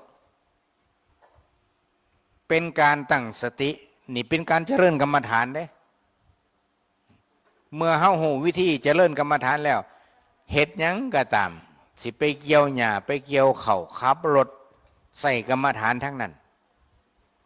ขับรถนี่ตาดูหูฟังสมองคิดจิตจดจ่อครบบริบูรณ์เลยเด้เผลอบ่ได้เผลอไม่ว่าเกิดอันตรายกรรมฐานนี่จึงมีประโยชน์กับชีวิตประจำวันถ้าเฮาศึกษาเรียนรู้ให้เข้าใจแล้วบ่แม่นว่าโอ้ยอันให้แขนหางนี่เด้อผู้ใดไปวัดเด้อทั้งนี้เขาวัดบ่ล้มดอกอันนี้นอกจากสิสร้างบาปให้เจ้าของแล้วยังไปประชดเน็บแนม ทำให้พวกเขามีศรัทธาเนี่ยใจเสาะเฮาได้บาปอีกเท่าโตขั้นบอศรัทธากะอยู่ซื่อๆซะเตกะโบเน่เด้เตกะโบเน่ผู้มาวัดอาจสิตกนรกก็ได้ผู้ไปตึกแหสุมืออาจจะได้ขึ้นสวรรค์ก็เป็นอย่างมีเรื่องหนึ่งมีเมย์ใหญ่หนึ่งแล้วก็เที่ยวไปจังหันเที่ยวไปเพนสู่มือบ่เคยขาดเมย์ใหญ่เนี่ยแต่ว่าเมย์ใหญ่เนี่ยเรายางไปวัดเนี่ยเราสิผ่านหน้าเขานะหน้าอยู่หันกับมีชายหนุ่มคนหนึ่งบางมือก็ซิดเบ็ดบางมือก็ตึกแฮมีไงแนมเห็นหมอนั่นซิดเบ็ดตึกแฮโอ้ยบักห่านี่มันสั่งแต่บาปบุไปวัดไปว่าเฮ้ยลูกอีอันนี้ไปสารพัดสารเพแล้วก็เขาวัดไปแต่งพระเขาสมมติแต่ว่าหมอซิดเบ็ดอยู่ให้หน้านะโอ้ยไม่ใหญ่เมนเล่าใจบุญสุนท่านสาธุเด้อบุญอันใดท่านอันใดไม่ใหญ่เห็ดผู้ขาขออนุโมทนานั้นไม่ใหญ่ดีใจนั้นไม่ใหญ่สิทธิ์เบ็ดไป แต่ไม่ใหญ่นั่นสิไปวัดเนี่ยนั่นกับพ่อเตมอนั่นประจำโอ้ยบักห่านจะเป็นพ่อแม่มันบอกบ่สอนลูกเอียนนี่สร้างแต่บาปมันบ่ไปเพ่นบ่ไปจะหันจักศาสตร์เป็นยังไงโยมเปิดเถื่อคนสองคนนี่เบิดบุญแล้วอันหมอผู้สิทธิ์เบ็ดตึกแหแล้วเห็นไม่ใหญ่ไปวัดสุมือหมอก็ย่อมือน้ำสุมือโอ้สาธุเด้อบุญใดกุศลใดไม่ใหญ่เห็ดผู้ขาขอโมทนาน้ำไม่ใหญ่เด้อไม่ใหญ่เม่นไม่ใหญ่บุญหลายมีโอกาสได้ทำบุญทำทานผู้ขาทุกข์ยากปากมองต้องหาเลี้ยงปากเลี้ยงท้องบ่ได้ไปวัดไปว่าเธอแล้วไปตายแล้วได้ไปเกิดอยู่ในสวรรค์พุ่นส่วนเมย์เนี่ยมิตรปล่อยเธอลงนรกเพราะว่าไปทำบุญทำทานกับไปด้วยความหลงบ่ได้ไปเพื่อหวังเอาบุญเอากุศลอันนี้มันขึ้นอยู่ที่ใจญาติโยมจิตตั้งทันตั้งสุขาวหังจิตที่ฝึกดีแล้วนำความสุขมาให้เพิ่นจะว่าให้เฮาฝึกจิตให้ได้ดีฝึกหลายได้บุญหลายฝึกหน่อยได้บุญหน่อยโยมสังเกตเบิ่งก็ได้เพราะว่าสิเอามาเทียบเคียงได้เช่นเวลาป่วยใจเฮามันวิวบ่เช่นได้ยินข่าวหมอเขาว่าตรวจเลือดแล้วท่านเป็นเบาหวานแล้วนะจิตเฮามันปกติบ่ได้ยินครั้งแรกหรือว่ามันสั่นคลอนบ่แม่นบ่แม่นนะมันมีอาการบ่เช่นคุณตรวจออกมาแล้วผลปรากฏว่าเป็นมะเร็งสติเฮานิ่งจิตเฮานิ่งได้บ่คันจิตเฮานิ่งได้ก็แสดงว่าสติท่านแต่คนส่วนใหญ่100 ทั้ง 100มันไหวเด้มันวิวได้ยินว่าเป็นโรคได้ยินว่าป่วยแม่นบ่โอ้เฉพาะดอกเนี่ยไปแล้วได้หันมันไปนำอารมณ์ทั้งได้ยินทั้งโสตประสาทแล้วใจเฮามันบ่นิ่งแล้วนี่แหละพุทธเจ้าว่าให้ฝึกกรรมฐานถ้าผู้ที่ฝึกกรรมฐานมาดีแล้วแม้ว่าได้ยินว่าป่วยจิตใจก็บ่คลอนแคลนบ่สั่นคลอนบ่อ่อนไหวนิ่งก็มีแต่พิจารณาสังขารทั้งหลายมันบ่เที่ยงแท้แน่นอนตัวก็สิได้พิจารณาอันนี้เอาตัวอย่างมาหยิบยกให้พอออกเมออกผู้ฟังทั้งหลายได้เอาไปพิจารณาเบิ่งนี่แหละเฮาจึงต้องมาเติมบุญรักษาศีลให้ทานเจริญภาวนาตามการตามสมควรแก่เพศแก่ไว้ตามโอกาสพยายามเฮ็ดเท่าที่สิเฮ็ดให้ได้หลายที่สุดทรัพย์สมบัติภายนอกก็คือว่าก็คือหู้กันนั่นแหละ เฮาเอาไปนำบ่ได้มีแต่ทรัพย์ภายในนี่ที่เฮาสร้างไว้แล้วเฮาบ่ต้องไปวอลี่น้ำลูกน้ำหลานเขาสิแจกเขาให้บ่แจกเขาให้เรื่องของเขาเฮาบ่ต้องห่วงแล้วบ่ต้องไปโอ้ยฮอดบุญเขาสากเขาบ่รับดินนั่นลูกข่อยคือบ่มาวัดคือบ่มากินมาทานเห็นแต่ลูกไทบ้านบ่ต้องมาอันจมย้อนหลังเพราะหยังติตอนบ่ทันตายอยู่หยังคือบ่เฮ็ดเอาสั่นนะ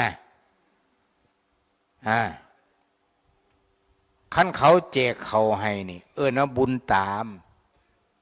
คันเฮาอยู่ในฐานะสมควรเด้จังใดเด้ไม่ออกคันอยู่ในฐานะต่ำต้อยลูกสิเฮ็ดกองบวชปีละ10 กองก็บ่ได้หยังนำเขาหรอกมีแต่ผู้เขาเฮ็ดผลละได้เพราะเขาท่านเด้มีออกเพราะสิเข้าใจเนาะเป็นหยังจังบ่ได้ในฐานะควรบ่ควรได้เช่น1ไปตกนรก2ไปเป็นเปรตพวกตายแล้วก็ไปหาเกาฟ้าเฮือนก็คอกแขกให้ลูกให้หลานเขาย่านไปเป็นพี่เป่าพี่โพงน้ำขังเหล้าขังเฮือนนั่นแหละย้อนอย่างย้อนห่วงนั่นห่วงนี่ตัวนี้อันตรายได้โยมขั้นเฮาฝึกจิตไว้บูดีนี่อาตมาเองเงินยังเคยขึ้นเด้บ้าบ่เกิดว่าวาสนาบารมีบ่พ่อนี่เกิดตายเลยเป็นเปรตหอยทั้งเสาวิทยุนี่ป้ามันเข้าสิซาสิลือเด้ออาตมาวะโอ้เป็นสิอยากอายโยมหลายว่าคิดว่ามันอาตมาเคยขึ้นเด้เพราะหยังมือดีขึ้นดีมันนั่งกรรมฐานอยู่นี่ไม่ไงนั่งกรรมฐานพอกนอนยุบนอนตึ๊บขึ้นมาโอ้ยบ้านในใจข่าวไฟวะมันว่าโอ้มื่อนี้วันที่28บ้านในใจข่าวไฟตายรถเศร้านั่งสมาธิมื่นตาปงงองไปแงงแค่มันนั่งคือมันบ่เป็นวันที่28มื่อนี้มัน18เห็นบ่อันนี้อาการน่าเป็นห่วงได้ไม่ไงอุปมาให้ฟังเพราะฉะนั้นขั้นเฮาบ่ฝึกจิตฝึกใจไว้อีหลีบัดเถื่อมันสิขาดปัดนี่สิหูได้จังได๋ว่าเฮาใจเฮามันสิเที่ยง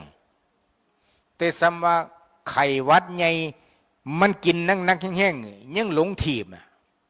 บ่ต้องไปบอกถึงว่าตอนไก่สิเบิดปัดตอนนั้นนะเพิ่นจังว่าต้องฝึกไว้ให้มันชำนิชำนาญเปรียบเสมือนกับคนว่ายน้ำเมื่อเจอน้ำมากๆก็ว่ายน้ำเข้าฝั่งได้บ่แม่นว่าน้ำท่วมบ้านท่วมเมืองเลยจังสิมานั่งจังสิมาหัดลอยน้ำตายหมดอันนี้ก็คือกันจังว่าเพิ่นให้มีเทศสอดแจ้งนี่ก็เพื่อว่า1ล่ะญาติโยมเฮาก็ได้ฝึกพระเฮาก็ได้ฝึกผู้ใดฝึกได้ก็ได้ไม่ออกบ่มีความลำเอียงเด้กรรมนี่บ่มีคำว่าลำเอียงบ่มีคำว่าหักหลังสั่งเบียงบ่มีกรรมนี่ทำดีทำชั่วเนี่ยเป็นอย่างสัมผู้เขาทำชั่วคือรวยแท้สันซุมือนี่บัดเธอผู้ซื้อสัตว์ไปวัดซุมือคือถูกแท้ซื้อเลขก็บ่ถือก็ถามซุมืออาตมาจัดรายการวิทยุมานี่22 ปีก็ถามมานี่22 ปีแล้วตอบมานี่22 ปีก็ยังบ่ทันเข้าใจอันนี้คือชาวพุทธเฮานั่นล่ะจังว่าการฝึกกรรมฐานนี่อยู่วัดป่าจริยธรรมเพิ่นกัดสอนกรรมฐานอยู่ตลอดฝึกกรรมฐานอยู่ตลอดผู้ใดฝึกหลายก็ได้หลายฝึกน้อยก็ได้น้อยอันสุดท้ายนี่ก็คือบุญตามญาติโยมผู้ใดเนี่ยสิล้อเอาแต่บุญตามก็ตามใจ ผู้ใดสิเอาบุญเติมเล่นแล้วก็เฮ็ดเอาบ่ต้องไปล่อลูกล่อหลานบุญเติมก็คือเฮาสั่งสมบุญญาบารมีของเฮาแล้วให้ท่านรักษาศีลเจริญภาวนา3อย่างนี่เป็นอย่างคนเฮาเกิดมาจังมีโรคภัยไข้เจ็บหลายก็เพราะว่าอดีตชาติกรรมเก่านี่ก็คือเป็นผู้ทำปาณาติบาตมามากก็เลยมีโรคภัยไข้เจ็บหลายผู้ใดที่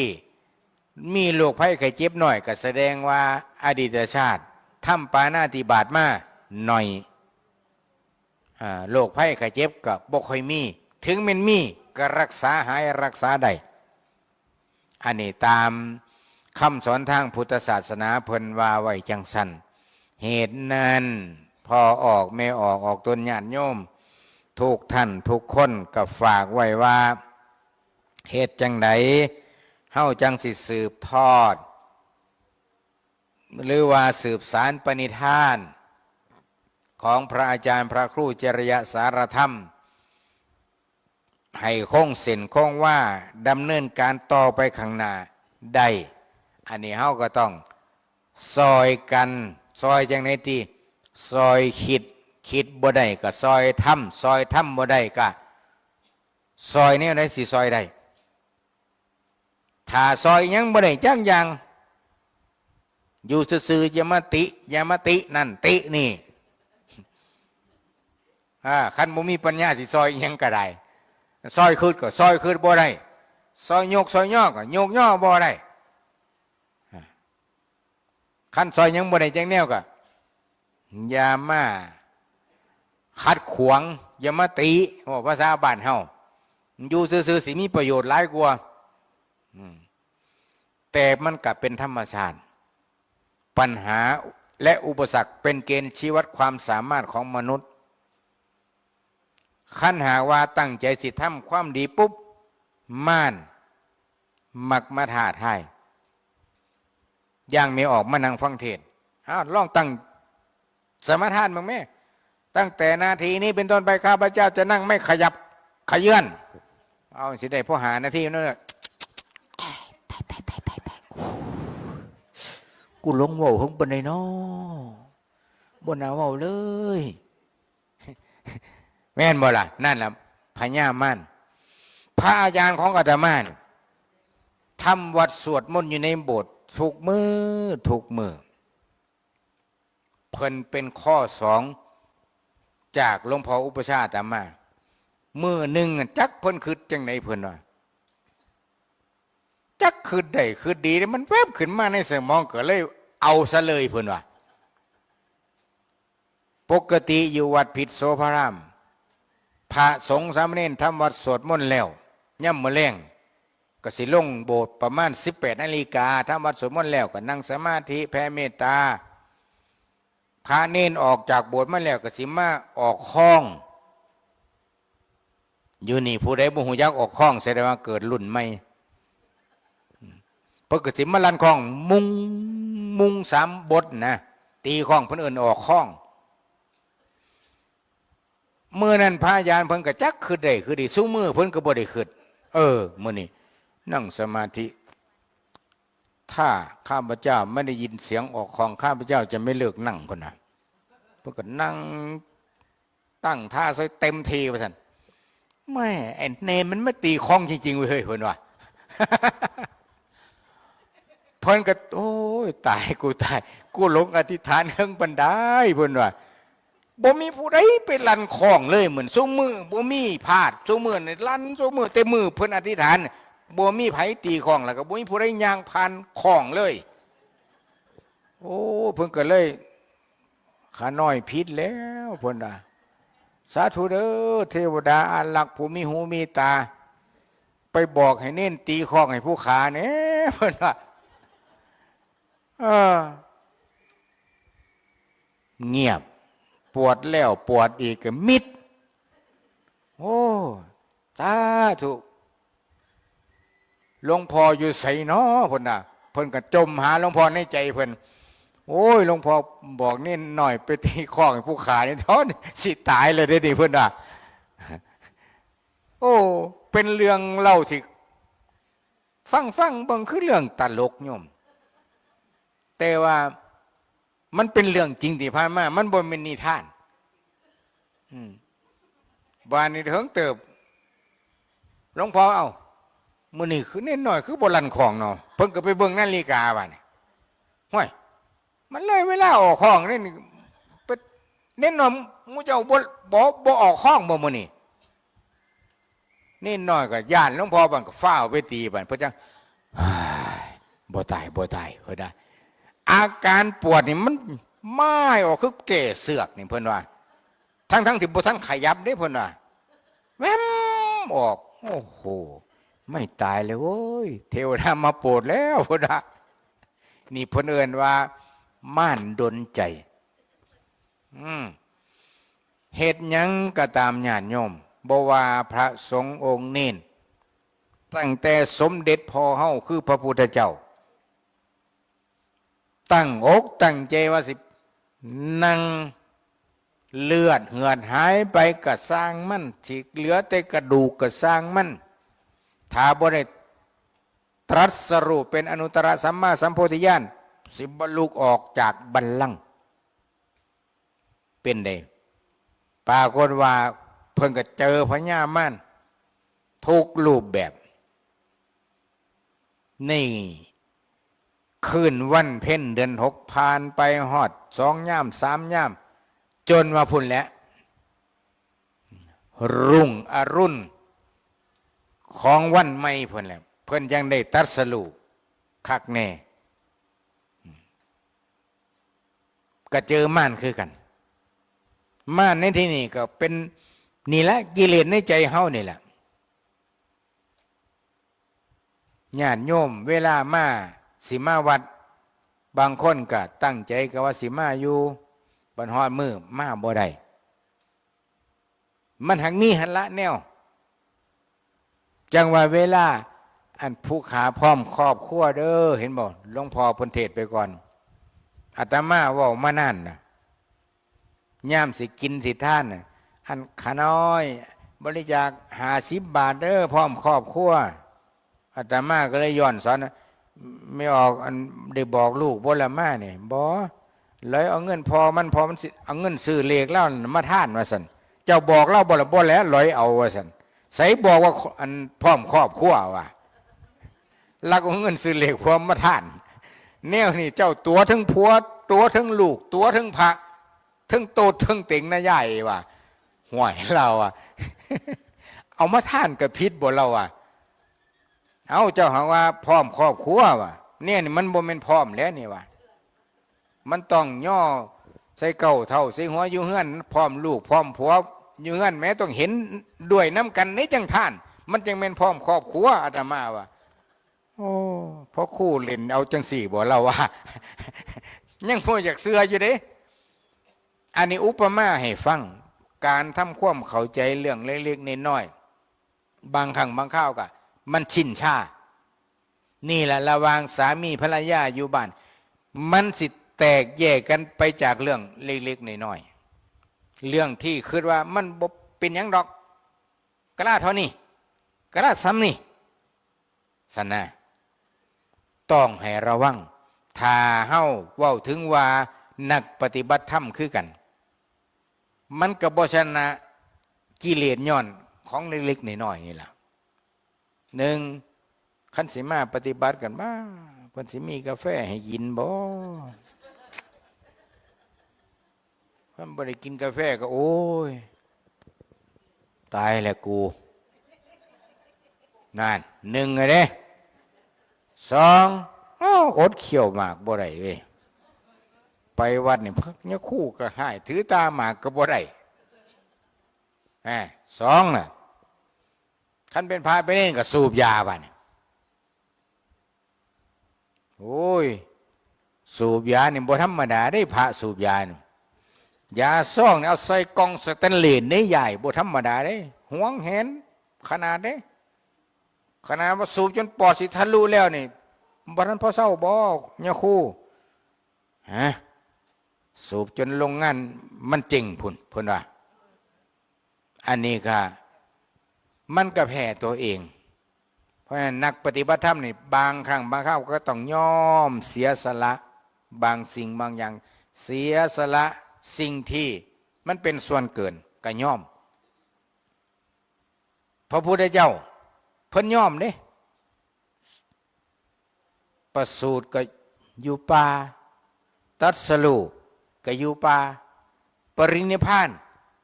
ก็อยู่ป่าสวนกระแสโลกเด้เมื่อไงผู้ใดเคยไปอินเดียสิไปเห็นสถานที่จริงนั่นล่ะซึ่งสมัยยุคนั้นป่าล้วน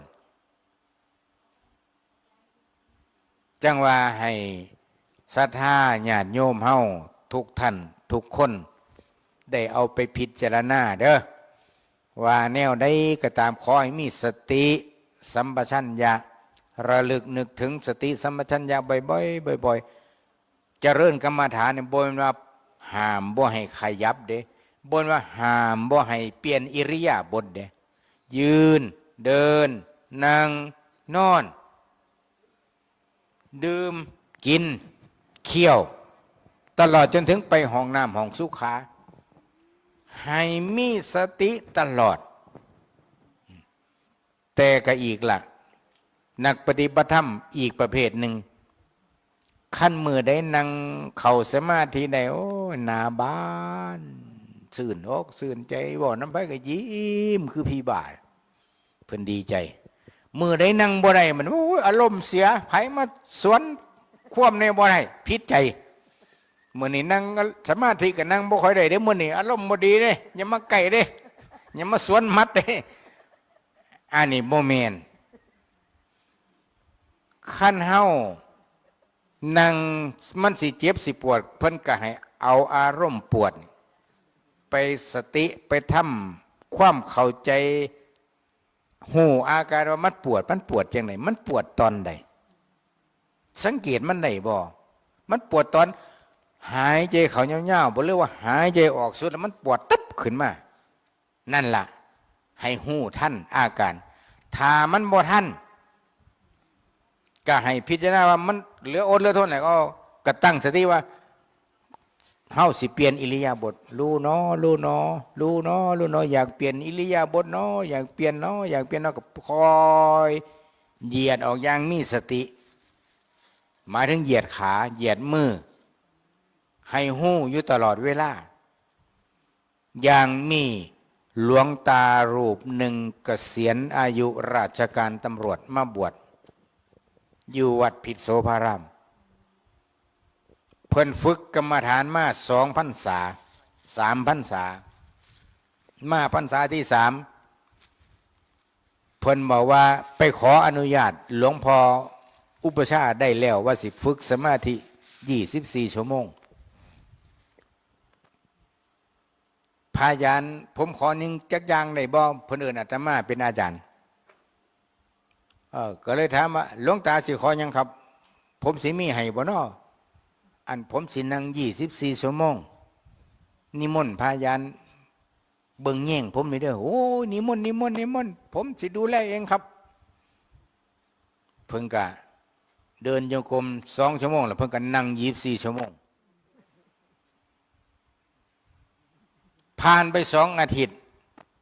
เพิ่นเลยมาเว้านำอาจารย์เพิ่นว่าเกือบตายได้มื้อนั้นเพิ่นว่าแม่นหยังหั่นนี่แล้วมื้อนั่ง24 ชั่วโมงเกือบตายได้เพิ่นว่ามันเป็นยังไงครับเว้าให้ผมฟังได้อยู่บ่ผมก็บ่เคยนั่งจักเทื่อ24 ชั่วโมงผมเฮ็ดบ่ได้โอ้ยผมอยากอายหลวงตาเด้ว่าเฮ้ยเพิ่นว่ามันเคยนั่ง12แล้วเป็นนั่งเศร้า4เพิ่นน่ะนั่งครบ12แล้วมันก็คลายออกจากสมาธิมันก็เศร้าอยากนั่งเพิ่นว่าเอ้ยบ่ได้เพิ่นน่ะอธิษฐาน24สิมันนั่ง12จังได๋เพิ่นน่ะกันทนไปก็ทนบ่ไหวเจ็บก็เจ็บปวดก็ปวดพัดแต่เกิดเป็นคนมากก็มีมื้อนั้นเจ็บโอ้ยว่าซั่นหลวงตานั่นเราว่ารู้หนอก็แล้วปวดหนอก็แล้วอีหยังก็แล้วพุทโธก็แล้วบ่มีคำสิกำหนดภาวนาล่ะ เว้าสันๆก็บ่ได้เว้ายาวก็บ่กันแล้วก็บ่เศร้าครูบาอาจารย์สอนมาแนวใดก็ว่ามันสิเศร้ามันก็บ่เศร้าเราว่าเบิดความสิเว้าก็เลยว่าตายเราว่า ว่าตายสั้นๆกับใจสีขาดก็ว่าไว้ตายมันก็บ่ตายเราอ่ะแห้งเจ็บเข่าบดเนี่ยเจ้าก็ตายซะก็บ่ตายผลสุดท้ายมันเกิดเสียงดังแล้วอ่ะปั๊กมิดตายแล้วกูบาดมาสั่นลับไปเลยแล้วอ่ะน้องตายแล้วอ่ะบ่เทื่อได้สติมากำหนดออกจากการนั่งสมาธิโอ้นาฬิกามันคือ4 เลขนี่เนาะแล้วว่ามันนั่งทบทวนไปโอ้มันครบ24 ชั่วโมงแล้วว่าซั่นโอ้ยเกือบผมตายได้ยานว่าซั่นเหลืออีกนิดเดียวตายแล้วว่าคันหากว่าเป็นนักปฏิบัติธรรมเฮายึดติดอยู่ในสุขคันมื้อใดนั่งสมาธิบ่ได้งุดงิดงุ่นง่านรำคาญอารมณ์เสียอันนี้บ่แม่นนะบ่แม่นกรรมฐานนะมันนั่งได้ก็ให้หูจักนั่งบ่ได้ก็ให้หูจักมันปวดก็ให้หูจักมันเจ็บก็ให้หูจักจนว่าหูไปเรื่อยๆทาการเจริญวิปัสสนาก็คือพิจารณาโดยที่บ่ต้องนั่งเข้าสมาธิแบบบ่รู้เรื่องภาษาคนก็สิว่านอนหลับหรือคันผู้อยากเท่ๆจะนะโอ้มื้อนี้เข้าชาติเพิ่นว่าเด้อผู้เพิ่นอยากเท่แต่ว่าเป็นพานี่เสี่ยงนะบ่ควรเว้าว่านั่งสมาธิก็ใส่ได้แล้วอันนี้ส่วนมากเป็นกันเยอะโยมเมื่อได้นั่งสมาธิได้แล้วอารมณ์ดีคุยกับไผก็คุยได้เมื่อได้นั่งสมาธิบ่ค่อยดีอารมณ์เสียคันเป็นแม่ค้าก็ขายของก็บ่ค่อยดีเหมือนอารมณ์เสียไปนั่งสมาธิบ่ได้พุ่นอ้าวมันบ่แม่นคันแนวน่ะเว้าน้ำลูกค้าก็เว้าบ่ม่วนบาดนี่อ้างว่าเจ้าของอารมณ์เสียอันนี้บ่แม่นนักปฏิบัติธรรมนักปฏิบัติธรรมที่ดีก็คือเป็นผู้มีสติสัมปชัญญะอารมณ์โกรธขึ้นมาก็ให้ฮู้โอ้ตอนนี้เฮากำลังมึนตัวนี่ก็ให้มีสติกำกับถ้าเฮาเจ็บเฮาปวดมีเวทนาก็ให้ฮู้เวทนากำลังมึนให้ผู้นั้นผู้นี้กำลังมันใส่ผู้นั้นผู้นี้ก็ให้ฮู้ท่านโอ้ยอันนี้เฮามันใส่ผู้นั้นผู้นี้ตัวนั้นก็สัพเพสัตตาสัตว์ทั้งหลายทั้งปวงต้องมีสติก็ฝากไว้ให้ญาติโยมได้นำไปปรับปรุงเปลี่ยนแปลงแก้ไขสำหรับในคำเคลื่อนมื้อนี้ก็มาพบปะศรัทธาญาติโยมเนื่องจากว่าเฮามารำลึกนึกถึงมาทำคุณงามความดีมาสร้างบุญเพื่ออุทิศถวายให้พระอาจารย์พระครูเจริญสารธรรมครบรอบ100 วันก็ขอให้ทุกท่านทุกคนเป็นผู้มีสุขภาพจิตดีสุขภาพกายดีสุขภาพร่างกายแข็งแรงอยู่รวมกันสร้างบุญญาบารมีให้ถึงที่สุดความสามารถของแต่ละท่านแต่ละคนบุญใดกุศลใดที่เกิดขึ้นจากการประพฤติวัดปฏิบัติธรรมบุญใดกุศลใดเกิดขึ้นจากการบรรพชาอุปสมบทบุญใดกุศลใดเกิดขึ้นจากการทำงานเผยแผ่ร่วมกันมากกับพระอาจารย์พระครูเจริญสารธรรมขออุทิศถวายส่วนบุญส่วนกุศลนี้ให้ได้รับรู้รับอนุโมทนาสาธุการและบุญใดกุศลใดที่ศรัทธาญาติโยมทั้งหลายได้สั่งสมอบรมมาได้มาร่วมกันเป็นตบะเป็นเดชะเป็นพลวะปัจจัยให้ท่านผู้ฟังทุกท่านทุกคนสุขกายสุขใจมีโอกาสประพฤติวัดปฏิบัติธรรมนำตนในพ้นจากทุกข์ถึงสุขอันไพบูรณ์กล่าวคือมรรคผลนฤพานด้วยกันจงทุกท่านเทินสาธุเอากลับองค์แสดงธรรมญาติโยม กราบ พุทโธ เมนาโถพระพุทธ พูด เจ้า ดังๆ เป็นที่พึ่งของเรา กราบ ธัมโมเมนาโถพระธรรมเป็นที่พึ่งของเรา เจ้าภาพแม่เราแถวอุทุม สังโฆเมนาโถพระสงฆ์เป็น แม่ ที่พึ่ง ทอ ของ งเรา ก่อน สา เวียนอิน ธุ มาถวายเด้อเจ้าภาพแม่เราในเหลาแถวอุทุม แม่ทองอ่อนเวียงอินปะมาถวายแล้ว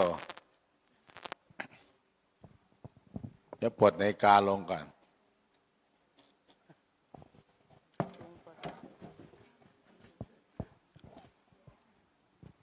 เอานาฬิกาตั้งไว้ข้างหน้า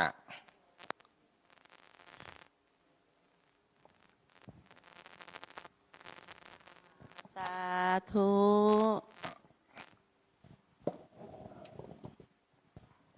สาธุ ค่าน้ำค่าไฟเด้อ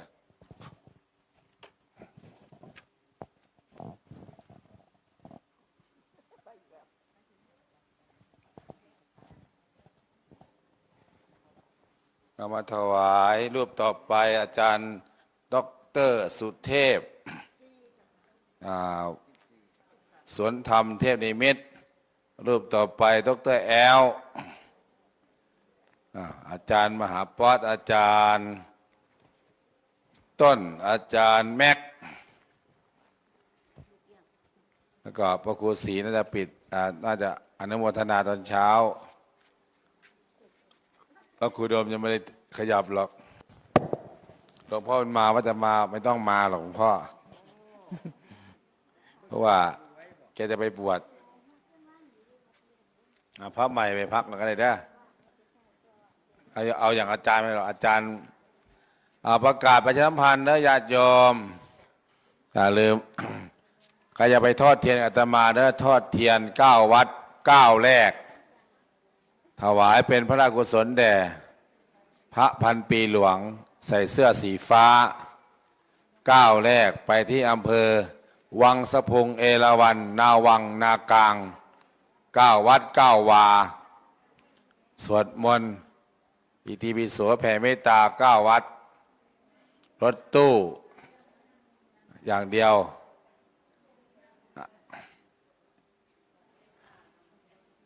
นิมนต์ให้พรท่านสั้นที่สุด ครูบาอาจารย์เหลยหลายรูป รับกันเทศน์เด้อโยมเด้อได้ยินมัดแมวๆเพิ่นว่าคนละครึ่งเพิ่นว่าอัน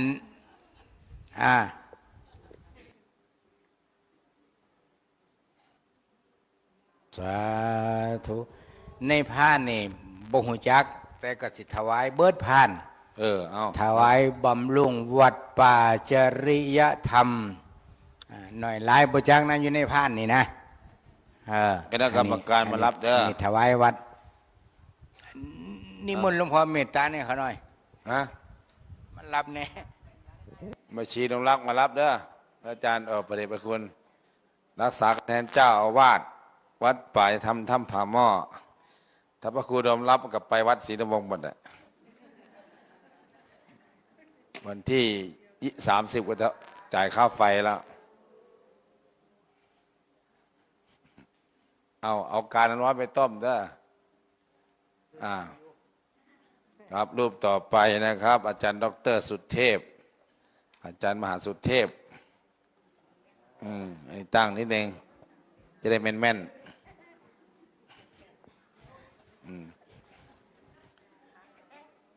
อาจารย์มหาป๊อดก็นอนอยู่ที่โบสถ์อาจารย์แม็กก็นอนอยู่นี่บอกเสียงดังผมนอนไม่หลับเนี่ยแกล้งกับอาจารย์ดร.สุเทพแล้วขึ้นสู่ธรรมาสน์แผนกน้ำร้อนน้ำชาไปไหนเนาะพระเนรเราเนี่ยเอาพระมาจากวัดถวายน้ำร้อนน้ำชากับไปหมดอะไรว้ายเปลี่ยนชุดใหม่เด้อเรื่อยๆเด้อน้ำร้อนน้ำชาเนี่ยเปลี่ยนใหม่ องค์นั้นลงก็เปลี่ยนไม่ได้ดูสีมองว่าเปลี่ยนน้ำร้อนน้ำชา วันที่2 สิงหาเด้อใครจะไปทอดเทียนกับอาจารย์ก็หาคนเอาเองรถตู้ ตอนนี้ได้10 กว่าตู้ละ15แล้วมั้งอาตมาว่าจะเอาตั้ง12 ตู้จะไปวัดถ้วยทองเนี่ยแถวนาวังวัดอะไรผายาวที่ไผ่พองร้องอ่ะวัดถ้ำผายาวเนี่ย